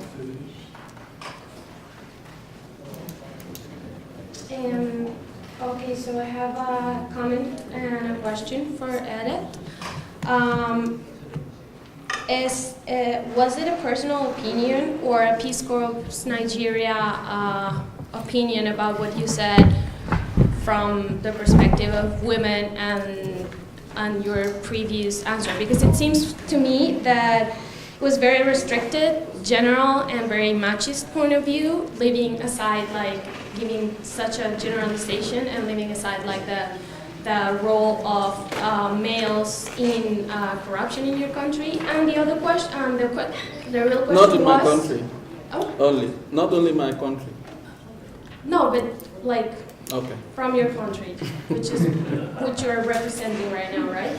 And the other question is, you say here in your brochure that your the activities of Peace Corps are related to social and economic development. I would like you to tell us a bit about what are the actions you're taking regarding the social development. What do you understand about social development and what actions are you taking regarding? Okay. Now, starting with the first question you asked, it is not just my personal opinion, neither is it just Peace Corps opinion. You've heard some other person also confirming that based on his personal experience. So it is something that, you know, in the villages, in the rural areas, there's culture. And no culture teach corruption. They are also very much attached to their religion. No religion promotes corruption. But when you come to the big city, people seem to forget about those norms. So that itself is another platform to actually encourage the corruption we are talking about. Now, who leads the country? It is people from the town, from the urban areas. The president doesn't live in the village. He lives there. The governor lives in the city. Even you come to Nigeria, some of the state governors don't even stay in their state that is less developed as the Federal Capital Territory. So most time you see them there. So the leadership itself, you know, is even connected to the urban. That's why you have any society that is so much attached to urban life, you will see much of corruption. Not only monetary aspect, even the character of the people, you know, is attached to it. It is something that you cannot control because what makes that place a city is because it's a center where people come from different parts of the world. People come from different parts of the country to settle. So different cultures come in and it now infiltrates into the original culture of the people. So you can easily get corrupt and also carried away based on the money, the liquidity in your hands. Okay. Then the second question she asked on the issue of social development that Peace Corps actually promotes. Now, Peace Corps, even as a private organization, on Friday, why the National Commandant didn't come here? Because the Parliament was passing the bill on Nigerian Peace Corps, and it was done on Friday by the House of Representatives. But before then, 18 years ago, Peace Corps has been managed privately, and we have over 100,000 youths, you know, that are sustained through the activities of Peace Corps of Nigeria. They are brought, they are not employed youths. We get them and then give them training and engages them. Every month they live on what they get from the Peace Corps. So that is a social services we render. We're actually out of time for this panel, Julie. I'm sorry. It'll take 10 seconds. 10 seconds? Okay. Or 30. What's the status of the mine that you were talking about? Has it gone on? No, they're not exploiting yet. They haven't asked the government for the title, for the exploitation permit, but they have been doing exploration that they anyway have to drill the land. since like 8 years ago. But so in my town, they were going to build the tailing dam, which is not related to the subsoil, but just putting all the toxic wastes from the mine there, like a pool, like a giant pool. And they haven't returned. But in the uphill municipalities where they would have to use like they would have to explotar, como but that they would open the pit of the mine. Right. They are still there, and actually the largest city of the state capital of Tolima, Ibagué, the mayor has requested to hold a popular consultation as well, and it would be the first city in the world to manifest its opinion about mining through a legal mechanism, democratic mechanism. But the government hasn't, the process is very long and I don't have time to explain it and very legally, precise. But we're only missing one step to be able to call the referendum in the city. Okay, at that closing of the mine, we'll close y'all's session and open our minds and go on. Yeah, David? Maybe before we close, I think, well, maybe Mariana didn't put it that way, but I think that her presentation is also, it could be a proposal for our forum. Like yesterday we had the invitation or proposal to build an association for rural engagement, I think it was called, which might work someday, but that takes some time to materialize. But I think through solidarity networks, like what Mariana is proposing, I think that's something that the people either we work for or in some cases that are represented here, that's something that they might need, and it's something that doesn't require too many resources. But I don't know if probably we can, when we pick up on our conclusions. Yeah, I think in our conclusion session, when we get to you should bring that up, because I think that's a really good idea, actually, because one of the things we need to be thinking about when you're talking about different global territories and cultures inside of this great global village that we've created is the idea that because everybody has so many different traditions and everything that solidarity networks actually that are already extant are the things we need to be linking together, right? It's good. Yeah, so let's bring that up when you come back. Okay, so we're going to now come to our, thank you both very much. We're going to now come to our last two presentations of the panel sessions. And so I would like to introduce Sudhirendar. How do you say your first name, sir? Sudhirendar. Sharma. And Pandurang Hegde. Thank you, Dr. Sharma. Very good afternoon. Long day, and I'm so happy that you're still in attendance here for our presentations. Are you not able to hear me? Okay, I will do that more strongly then. First of all, let me thank the three guys, George, Pankaj, Alicia, and their colleagues for putting up this event together and calling all of us from 26 hours of flight one way, 26 back, 52 hours of flight, consuming all my carbon credits for the entire year, I guess. But I'm happy to be here talking about sustainability.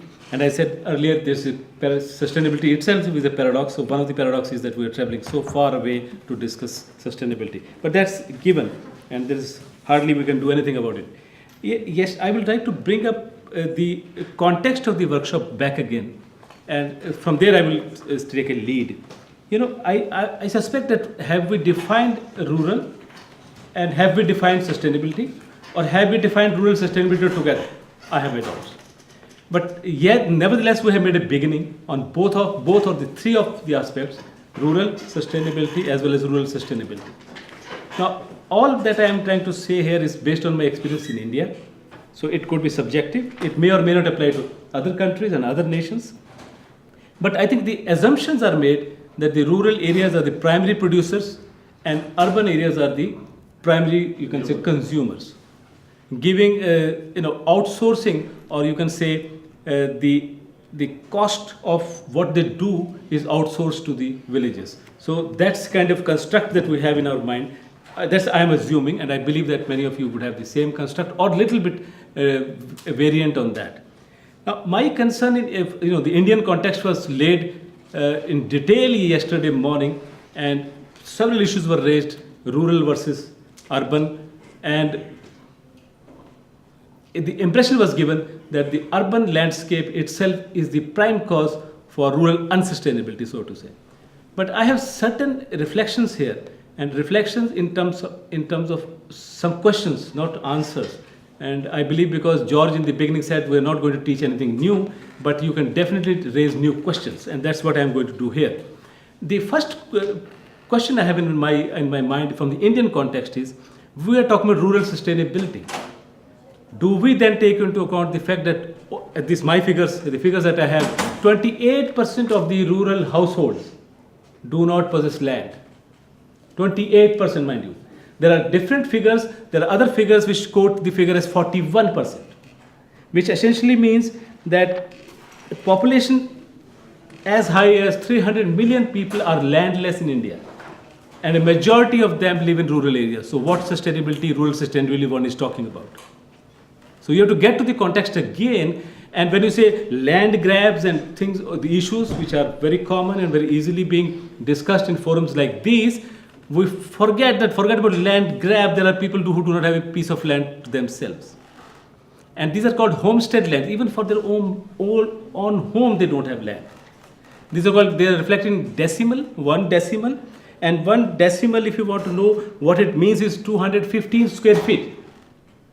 So as I said, 300 million people in India do not have 215 square feet of land. And we are talking about rural sustainability. That's one question that I think we should be raising and should be talking about in our mind. So landlessness, to my mind, is the core issue of the fact that rural population is vulnerable on account of other exigencies, but on the fundamental premise that they don't own land. So that's one thing that we should be kept in mind. And while we talk about rural sustainability, there cannot be any sustainability without land. The second issue which I thought I should bring it up here is the fact, GDP happens to be a very popular whipping child for all of us who are in the NGO or NGIs. And therefore, Anil in the morning said GEP, gross environmental product. Let me take it a little bit far, and I think people who would know economics better would know what GDP means. I think GDP has been the most amazing innovation of the 20th century, whether you like it or not. And we have whipped it left, right, and center in the last few years. You all know that Sarkozy Commission, for example, and many other efforts have been made to redefine GDP. And they have not been successful as yet. Let me quote a very interesting example. If a house owner has a maid, and he is paying to his maid regularly, he contributes to GDP. And the moment that the house owner marries that housemaid, his contribution to GDP goes down 0. But his happiness increases. Adam, this is for you. So his happiness increases, but his contribution to GDP goes down 0. It becomes 0. So GDP is a very tricky affair and hasn't been properly understood. But nevertheless, one must understand GDP is a piece of statistics in the hands of the state. And it gives a deceptive image of overall progress and economic equality. So if you're attacking GDP, we have to do a lot of homework to figure out how can there be a uniform tool across the globe, because this is linked to finance, mind you. It's linked to finance. So therefore, if somebody says gross environmental product, let me raise fundamental questions here. For example, if a tree is standing, it doesn't contribute a penny to GDP. But if it is cut, GDP starts, the figures start moving. Got my point? A polluted river doesn't add to GDP. Imagine what is the paradox of GDP itself. A polluted river doesn't add or subtract anything from GDP. But the moment you buy pollution control equipments, GDP numbers start churning. So GDP is a catch. It's a tool in the hand of the state, and it gives you a very deceptive image about what's happening in the state. Now, for example, in India currently, we're talking about GDP growth, and we're talking about so many things that are happening. No, we should sense it that this is a tool to give people the deception of growth, of equality, which never happens. And it has never happened. Because poverty, to my understanding, makes good business sense for many of those who are engaged in the business of politics. Now, this is a very harsh statement, but it's nevertheless true. Because I have been in the NGO sector for about 15 years, and I have learned it the hard way what we were doing then. And when we became NGI, I started looking at the whole thing with a little bit of suspicion. It's not that I have no sympathies towards NGOs, I have a lot of sympathies towards NGOs, but the fact is they're missing the large picture. They are keeping their little kind of flames alive, but the winds of change are very strong. And that has to be borne in mind. Therefore, the NGOs of the world, they need to gain those experiences from the ground to look at the larger picture. If they fail to do that, I think we're missing the bus.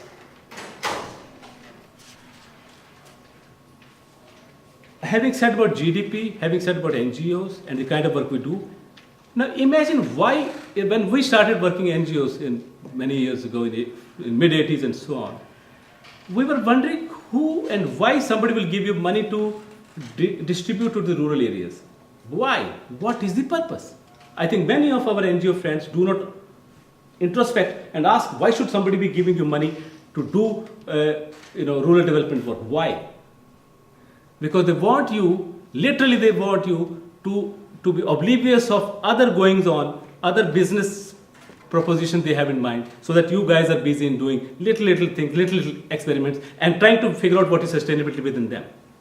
I can safely say from the Indian perspective, if you are an NGO, keep on working as long as you want. 1 village, 2 villages, 1,000 villages, no problem. Moment you tinker with the designs of the state comes on you. State only gives you that much leeway, as much is kind of comfortable for it. Moment you get into kind of creating discomfort for it, the state will come heavy on you. And there are examples shown. Nagaland example has been shown. The mining thing she is talking about, the Nyamgiri in one of the slides in Odisha. State comes heavy on it. Why states behave the way it behaves? Why state doesn't want sustainability to be the key message of the state architecture? Why? We need to understand and introspect this. Come on, you guys, 2 minutes. I'm going to shoot both of you. Okay. There is no gun here. Huh? No gun allowed here. It's Texas. You're getting too close to our plan, so we have to stop. Okay. Now, when I say this, and sometimes I look at the whole design. This is a charity. Essentially, development is charity. And the state would want, or the instruments of the state would want this charity to persist. And this is against the Article 25 of the Universal Declaration of Human Rights. If some of you have read reference to that, or you can Google and find out, this was adopted in 1948, which essentially meant there would be adequate food, housing, healthcare, and social security for all. And how many years it's down the line? 52 plus 15, so it's more than 70 years. So, and then we look at, we kind of glorify Millennium Development Goals. These are non-committal, non-binding agreements. Else Millennium Development Goals would have achieved. No, it will not. We have redefined the phrase, it's called Sustainable Development Goals. And you think it will be achieved? Sorry, because these are non-committal goals. These are unlikely to be achieved. Because keeping millions of people in poverty makes good business sense. And that is the design of the state. Sorry for me being a little pessimistic, but I think we need to understand this design. Unless you understand this design, we will not be able to question what we are doing today, number one. And secondly, we will not be able to answer the question, the dominant question for this workshop, rural sustainability. Now this connection has to be figured out. How does this happen? One or two things I mentioned. We always have faith in our state, the instruments of the government. Now that faith, has that faith ever been fulfilled? The answer would be no. Or you will say yes and no. But I am sure nobody will with firm force, yes, my state has done what it should have done. It hasn't. It may have done for the 1%, but not for the 99%.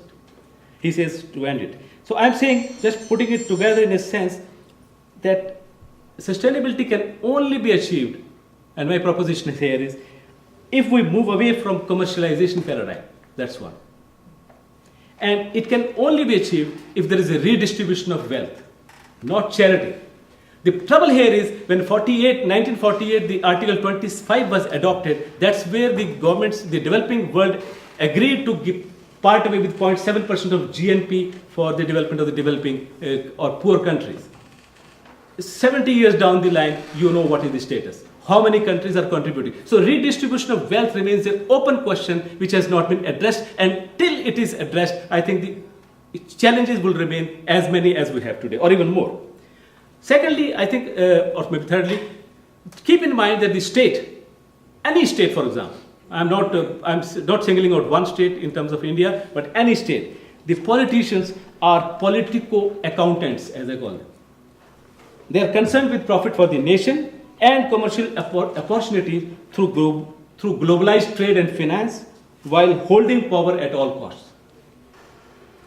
Whether it is the present government in India or the previous or the future governments, they will continue to be the political accountants, and they will give you the lure of make in India, bring the investment in India, because that is what will keep the machinery oiled for years to come, and for all of us to engage ourselves for decades on sustainability.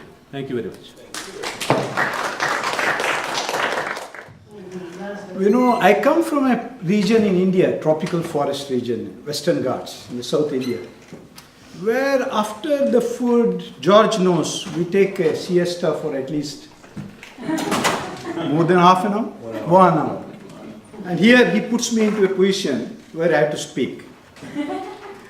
Anyway, thank you, George, Pankaj, and a fantastic introduction by Anil. I represent a movement which is called Chipko, embrace the trees, to hug the trees. So when the women started hugging the trees in Himalayas, because the forests were receding, the forest officer said, look, hey women, what do you know? You are simple women, village women, what do you know about forest? The forest gets us timber, it gives us foreign exchange, it really brings development. That is what the quote of the forest officer. And here the Chipko woman says, look, what does the forest give? It gives us soil, water, and pure air. Soil, water, and pure air are the basis of it. And today, the topic of this discussion is preservation, communities, and peace, and the preservation of the Chipko, the ecological idea of the Chipko of soil, water, and air. I think the women of Chipko, I mean, either in Nagaland or in any part of the indigenous population in the world, are the representative of this ideology. And the indigenous people are the kind of repositories of this knowledge, and the language is one of the very basics. You know, I am so happy to see my friend from Nagaland. Only 3,000 people of her tribe remain. If that goes, the whole knowledge goes. So diversity doesn't mean just flora and fauna. It is a cultural thing. And preservation is being done by these communities, these women, these indigenous people, and the languages, diversity of the language. This is preservation. But what is irony, what a strange thing. You know, having fought for 35 years to protect the forest, the communities were strong. Do you think communities exist today in the world? Take it from me, communities does not exist. They have gone. Wherever the communities are there, it is a threat to government. Why? It's a threat because it cannot deal with the diversity. It cannot deal with the language diversity. And we all know the government is related to market. And the market doesn't want community, it wants individuals. You know, what is America and Europe today? You're all individuals. I mean, I'm so surprised. I'm here since last 1 month and I'm asking George why people are keeping more dogs and cats and that they are not, I'm so surprised. So the market wants individuals, not communities. Be aware of it. And I feel it is not genetic modification of the crops. It is genetic modification of the individuals, which is a threat to the communities. And this threat is the greatest threat for the peace, the third idea. Why? Because it wants you to be insecure, always insecure. And the need has become greed. Are you satisfied with something? The need has become greed. And what does it represent in terms of the kind of technological violence it has created? In my country, India, civilization of 5,000 years. Last 10 years with the market globalization, 200,000 farmers committed suicide, took their life. It has never happened in the history of mankind. My friend who said, of the cotton clothes, which is a very good alternative, 99% of the seeds of the cotton, of the local seeds, is gone just because of the one multinationals. So friends, today we are not fighting against governments. We are fighting against the corporations who rule the world. And do you think we have a way out? Keith took us today to a farmers market in Texas. They are fighting that. We talked to a farm woman, 3,000 acres. And she said, I cannot make a living. And think of India, 2 acres, 1 acre. They were making a living, but that access and control has been taken away. And that is a threat to the community, to the peace. And if this is the situation, is there no hope? I think there is a lot of hope. I want to conclude by one story. This is called the story of swimology. Swimology.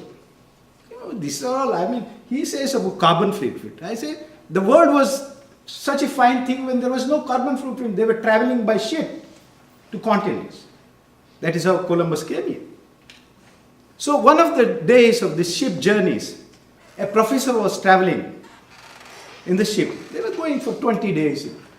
And the fishermen would come and sit and listen to him every evening. And professor will say, do you know about geography? He'll say, no. Though he'll tell him about geography. Then the second day he will say, climatology. Oh, I don't know about climatology. Germatology, zoology. So every branch of science, literature. He says, look, I don't know anything. Then the professor says, hey man, what? You have lost your whole life. You don't know all these things. Fisherman said, no, I don't know anything. And a day comes when the ship hits the rock. And the fisherman comes to the professor, Professor, do you know swimology? Swimology, swimming, swimology. Do you know swimming?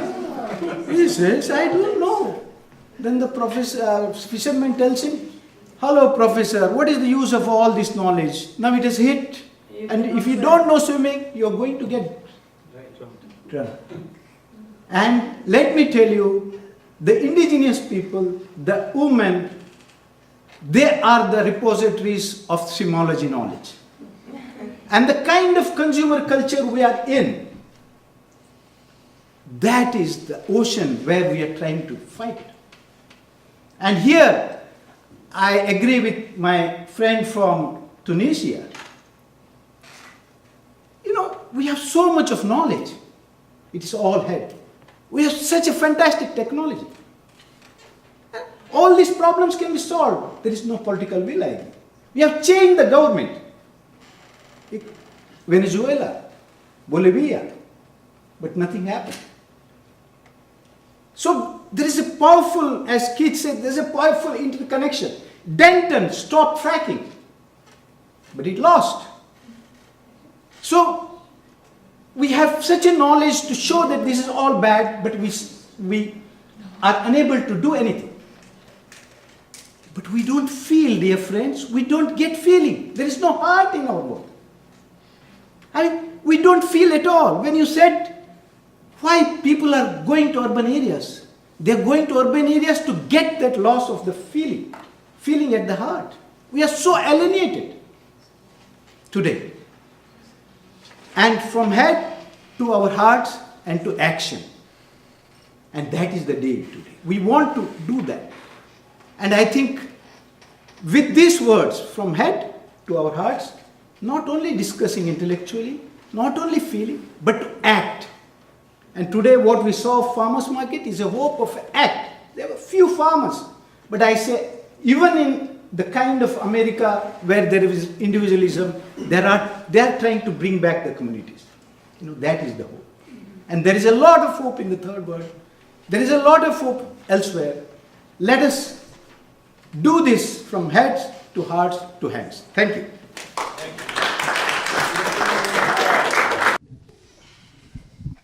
So I have a question and I guess a comment, and I guess that moved us now to the big macro question. So I guess the big question is whether we can have rural sustainability within capitalism, whether capitalism should be replaced with socialism, whether it should not, whether we can redistribute income. What is really the big solution for our environmental problems and all the problems we have discussed so far? Okay. Yeah. Done. You talked about it suits, the capitalists to have poverty going on. It makes good business sense to have poverty proceed. Now, is that a Malthusian or a neo-Malthusian dimension of, the sort of, again, a bit Darwinian, they will perish, those poor. If they can survive on their own, they'll perish. And if the capitalist paradigm, business, greasing the wheel, you talked about the greasing the wheel of business, it suits them that poverty is on. Is that philosophical thing you were, a heavy talk. And I really like the passion that emanates from, Thank you.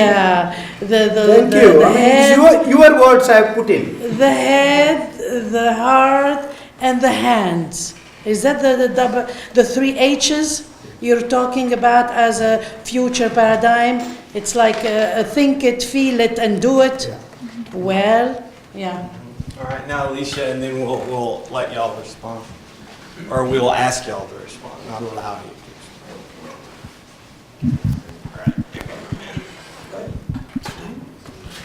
I have to thank you because I think from the two previous presenters, it portrays a very nice kind of trajectory of paradigms. From the two previous presenters, we have a very nice clash of paradigms regarding sustainability and development, and you, I think, in my understanding, put it in a very eloquent way, the type of paradigm I think we are trying to define here, going from the brain to the heart into action, right? Which I think is kind of semi-definition of praxis, right?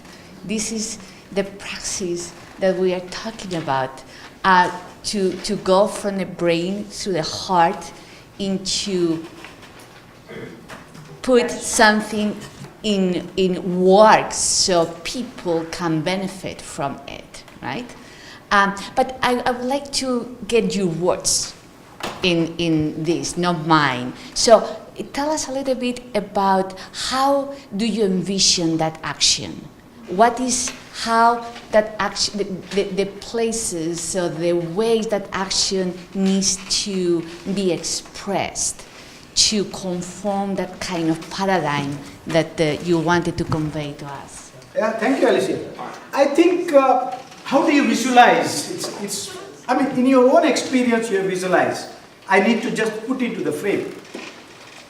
The kind of tourism experience she was sharing. You know, tourism is anyway going to come to this world. This is the fastest growing sector. And here, we are fighting against tourism to show that community controls the tourism. It is not they control it, it is we control it. In my place, George stayed at one of those community-led tourism initiatives, where they don't want more tourists, but the tourists who come, who learn from the culture, who use the local items, and the money straight away goes. It is not capital intensive, like the hotels you showed. So, what I say is, this kind of action exists in hundreds and millions. But the problem today is whether the political structure or the people with whom we are fighting against mine, they want to see and listen and change the policies. So I feel that the visualization, the kind of action, hundreds of it. But what is kind of challenge today? That is the challenge we are discussing. Even after, in the Latin American countries, or even after changing the governments, we are not able to bring these visual alternatives into the mainstream, and that is the challenge. And don't forget, you've got 3 people here. I have 2 of them. Okay.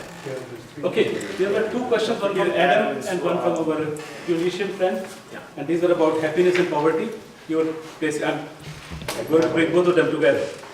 No, it was in 1930s sometime. You know Gandhi, I think everyone would know Gandhi. Gandhi was campaigning in Bihar, in northern part of India. He was doing an indigo revolution. Indigo is a plant and the British wanted to extract it and he wanted to bring those indigo back to the community. So he was campaigning there and he was there for several months.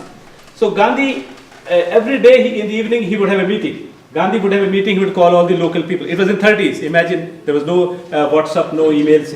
Personally, his wife Kasturba would go to every household, knock at them and say, Mohandas is holding a meeting, please come. One day, Kasturba went to a household, knocked at the door.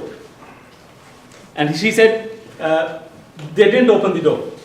The door was not open, but the voice came from behind saying that, yes, what is the matter? She said, both of you have to come. How many of you are there? They said, 2 of us.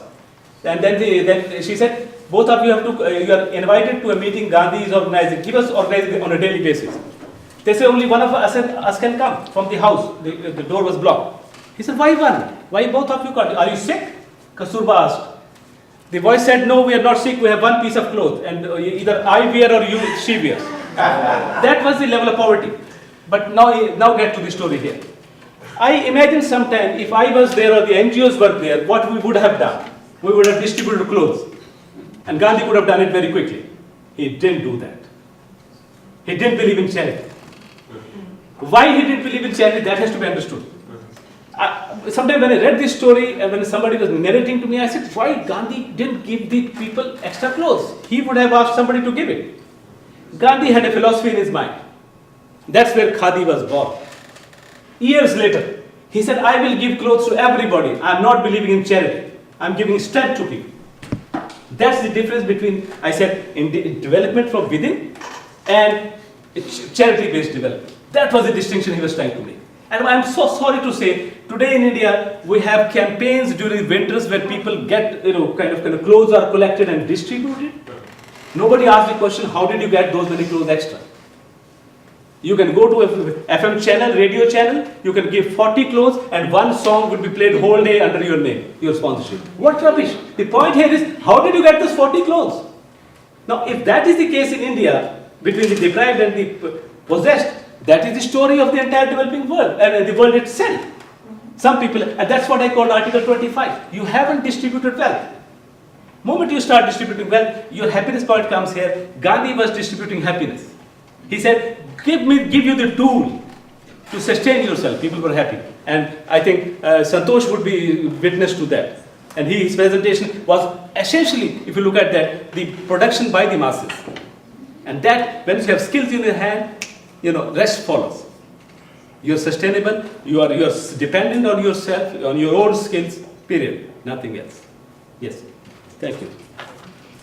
I'm doing my both of your presentations, and to the things about in the South American community and the Central American communities, maybe one of the ways for them to have a sustainable development is to give them the skills so that they can protect themselves. Because I think I wanted to ask this question, but it's not possible. But I wanted to know, like, from the community here, like, how much of representation do they have in the government?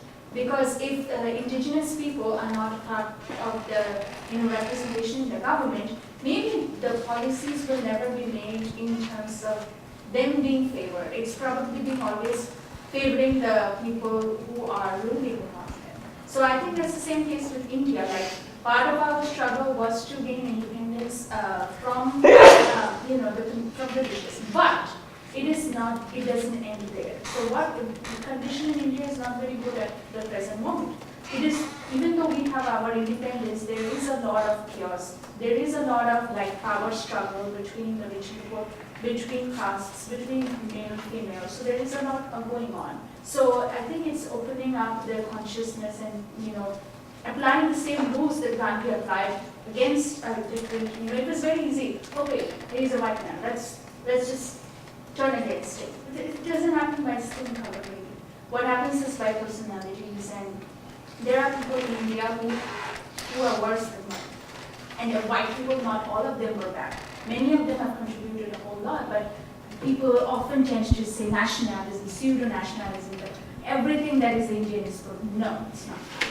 So, a lot of people who come in the United States, like me, we come here because we're frustrated. We are tired of the oppression that we have seen in our own countries. And this country is a good platform for us to, share those and struggles.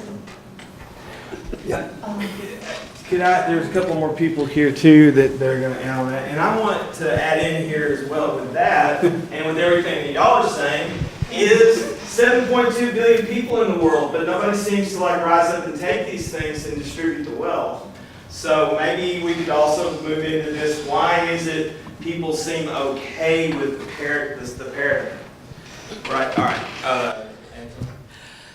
Pandu, you had been mentioning think, feel, do, that is head, heart, and hands. We have been doing that for decades. Good. Then comes your friend said, or our friend, when we take the hands, then the state interferes and say, well, they want to be political accountants. Then you have correctly said in many parts of the world, keeping millions under poverty is a big business. Then you said we can't achieve, rural sustainability can be achieved or if you keep away from commercialization. It seems to be a lot of contradiction, right? You also talked about GDP. So one say, put heart, mind, and hands. Then you tie it up there. And what is the way out? Yes. Please suggest a solution. Good. And then one more question, then we'll have another round. The ineptness of people's who care, or the inability for them to find solutions to their environment, has led me to wonder if I should even consider that. The only thing I'm really considering now is how to make the exploitation of people and environment less impactful, since to have your point of view to protect the earth has not worked in man's history, so why should it work now? So that's my question. That's a nice way to round out that tradition. Y'all want to go at? Should we get going? You go. Y'all answer now. Okay. I take your question and the one in the back. May I get your name again? I somehow forgot it. Anthony, Tony Carlo. Yeah, I forget name these days because I drink from plastic bottle, and I'm told plastic bottle it gives you loses your mind. Okay, now when I said that redistribution of wealth, somebody said, you also asked Keith about it, that you mean 7.2 billion people should be redistributing wealth, and that's not a possibility. I agree with you. Now, this was one perspective I'm trying to make in terms of the Article 25, that redistribution of wealth hasn't happened, and that's because most of us who are working in the field were dependent on charity by donors or whosoever. Now, that is not the full story. The story, I bring one very interesting example, and that little experiment, not little, it was a huge experiment, that experiment which allowed me to move from NGO to NGI. And we have a friend here who knows more about it than me. He's sitting right here, Pankaj. Swadhyay movement. When we joined, you have to read his book to understand more about it. I'm not going to details about it, but I'm going to tell you how resource is generated. When he said head, heart, and hand, that is what Swadhyay could do. But it could bring spirituality into the whole exercise. And I was amazed myself when we were doing rural development in villages. We were trying to bring in millions rupees, for example, to various programs. And I went to Swadhyay villages where people were following the principle of Swadhyay, introspection, self-introspection in English. And I went to one village in Gujarat, a coastal village in Gujarat, and I asked them, what amount of money you will have in your village fund, local fund. The guy said, no idea. I said, come on, get me, what idea you have? He said, we will have about 1 crore is how much in terms of $1 million? 100 million. Huh? 100 million. No, not 100 million. 1 million. 10 million. The village had $10 million in their account. I said, where did this come from? They said, not from charity. Head, heart, and hand. Without disturbing the state. The state never came into picture. And that's where I thought, enough of this NGO work, there is another way of doing things, and which are better, very strong ways of doing things. And that's where I learned a lot about Swadhyay. You need to read his book. I'm not going to explain you more about this. It was giving people happiness. It was giving people self-control. It was giving people absolute authority on themselves, on their own lives. They were generating their own resources from the same piece of land, from the same community. There was a community feeling very strong. Now, why I'm saying the spiritual aspect of it, we did not define villages. We talked about villages, we didn't define villages. Now, one of the things I want to add here is why a village, in terms of its area and size, if I bring Indian experience, does not change. A city becomes from small city to big city, medium city, and big city. A village remains the same. The area of the village remains the same. Why? It's an anthropological question, and people should be asking that. Why a village does not expand, neither it shrinks. Unless the state comes on it, occupies the land, that's a different story. But broadly speaking, a village remains the same. Centuries. Even in my ancestral village hasn't changed. Its boundaries haven't changed. I think same would be true for you. Same would be true for you. Why? Why the basic unit of a community does not change? We're talking about sustainability. We haven't understood why a village is a village. Why the boundaries of village are defined centuries ago and they still do not change. The answer to this is, simple answer to this, which you can perhaps add your version of it is, it fulfills the social, economic, political, financial, and spiritual needs. These 5 needs are fulfilled in village, therefore the boundaries do not expand, neither they shrink. Because these needs are not fulfilled in urban area, so the smaller become big, becomes big, and big, mega, whatever. So, the sustainability is locked up in these 5 elements. And unfortunately, one of them gets weakened. The boundaries of the village become porous. And once the boundary becomes porous, all these interventions, all the side effects start happening, and you look for greener pasture outside. So that's how it is. So therefore, I'm not saying all about charity, but I'm saying this can be done other way around, and there are examples which are... Well, I would like to add a caution to that. I disagree with him also, because we should not be nostalgic about villages. The boundaries may be constant, but there are inherent defects within the villages, either of the caste or the class or the kind of land holdings. It is also in the northeast, it is in the mainland, everywhere that kind of... So it is not an ideal situation. But what I feel, the reality is, I mean, just talking of India, which is also all over the world it's happening. Over the last 30 years, the average income of a professor, any kind of profession, has increased 200 to 300 times, and the IT guys, information technology guys, almost 1,000 to 2,000 times. And a farmer's income, 60 to 70%. And do you think they can survive? They would not take their lives? So, these are the, I mean, it's not just India, it's the whole world. I mean, your own, in Guatemala.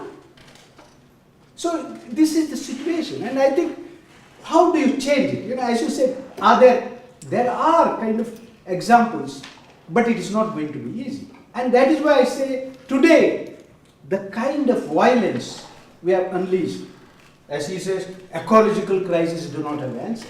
But the ecological crisis starts in your minds. It doesn't start with the government. And when you become individualistic, you become the most violent person. Look at the kind of violence within the families, dear friends. I'm amazed. And we never address that.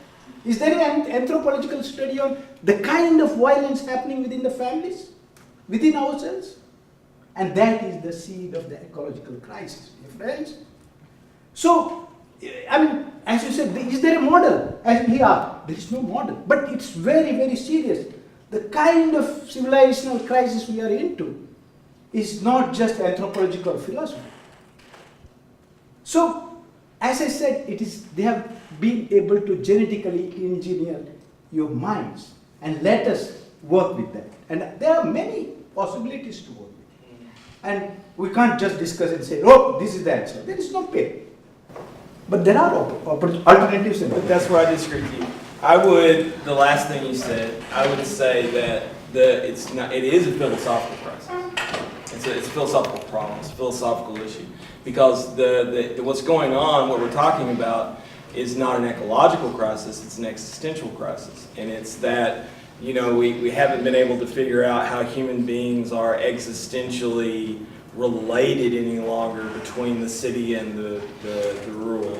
That's one thing we've talked about. And it's another existential issue to talk about the 1% or the 0.1% and the 99.9%.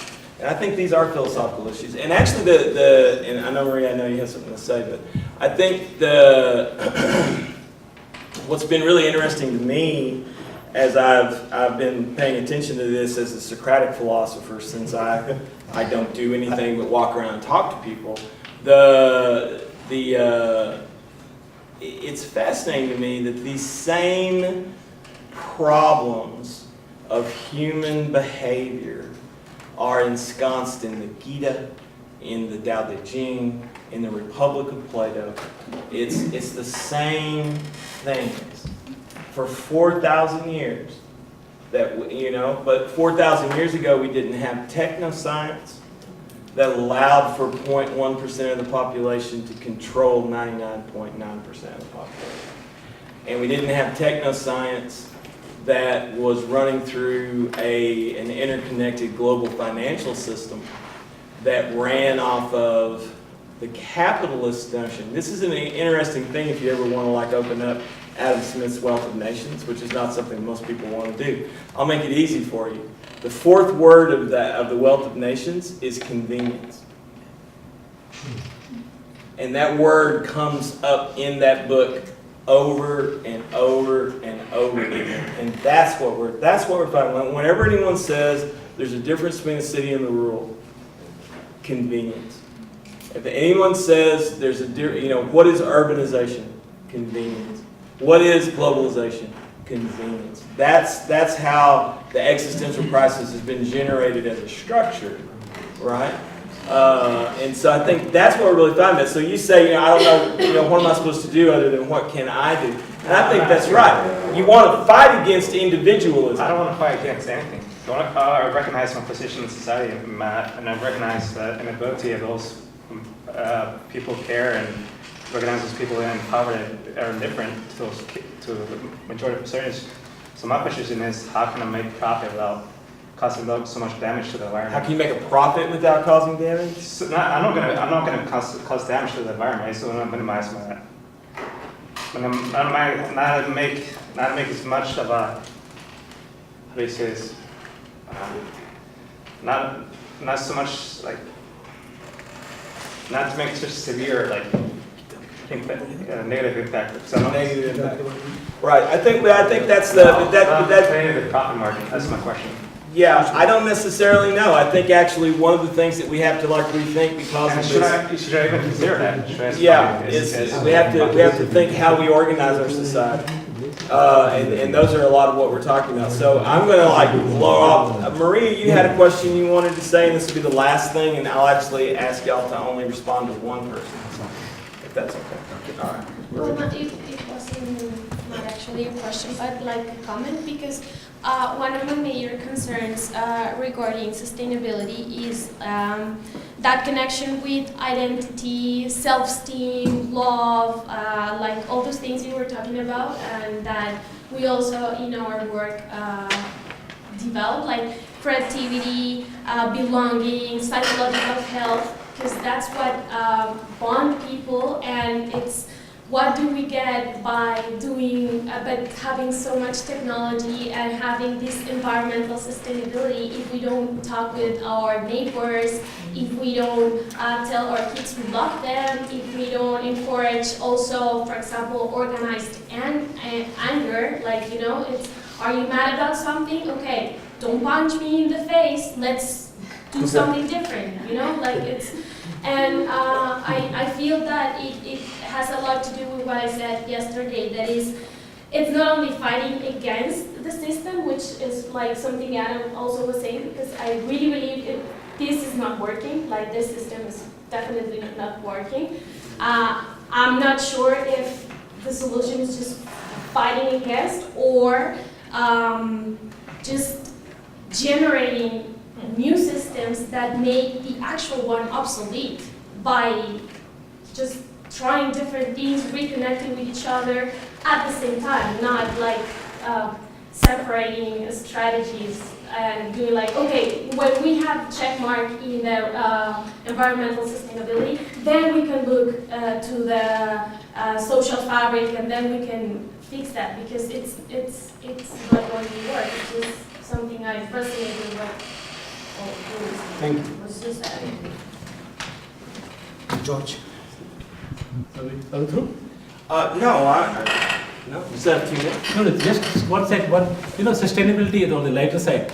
We talk about sustainability. When I was doing NGO projects, and many of you are doing that, every project would ask you one question: how do you sustain beyond the period? If the project period is 3 or 4 years, how do you sustain beyond it? And our answer was, we'll go to the second donor.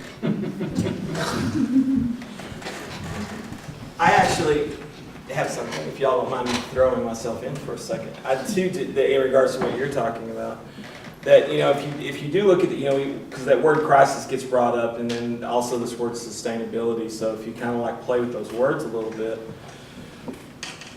the word crisis actually means to judge, right? It actually comes from Greek, and it means it's a moment of evaluation, a moment of judgment. That means that in all these things, we're actually, when we use that terminology, at least in English, we're talking about this is a time of judgment, a time that we have to make a judgment, we have to reevaluate, you know, we have to take a look at the situation and see what's going on. The interesting aspect about sustainability inside of this is that we say in a sense that this leads to a crisis in sustainability. So we're being asked to reevaluate what is sustainable and how are things sustainable. But actually, when we say that word, we're not talking about sustainability. We're talking about maintainability. How do we maintain a global capitalist infrastructure instead of sustain human existence, right? The world, nature, and you know, you get into kind of philosophical wordplay, I guess, but nature obtains. Nature's not going to go away, right? We can sustain a life that's in harmony with how nature obtains, or we can keep maintaining the system. And I think that's really what you're going at. how do we reevaluate our situation so that we see that we're trying to maintain, and actually that that in many ways that's the real disconnect. That when governments use the language of sustainability, all they mean is how do we maintain power, how do we maintain the status quo, how do we maintain progress, right? Progress, yeah. And Mariana, let's let you have the last word, and then I'll let y'all have 30 seconds. What you're saying just like brings something to my head that links with what Pandurang was saying, and it, I don't know if you're familiar getting into the philosophical ideas with chaos and complexity theory. But what chaos and I am also I feel that we're in a planetary moment of great opportunity to shift the paradigm.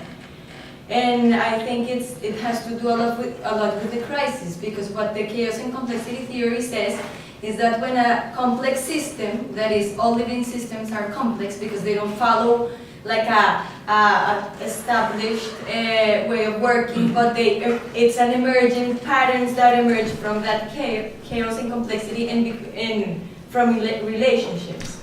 So I think that we're in a very interesting moment full of opportunities, because what the chaos and complexity theory says is that the closer that a living complex system is to chaos, it's when it's more creative, more alive, and more willing to change its structure. And I think that as humanity, we are in that moment. Right. And I think that many of the things that we have spoken here express that.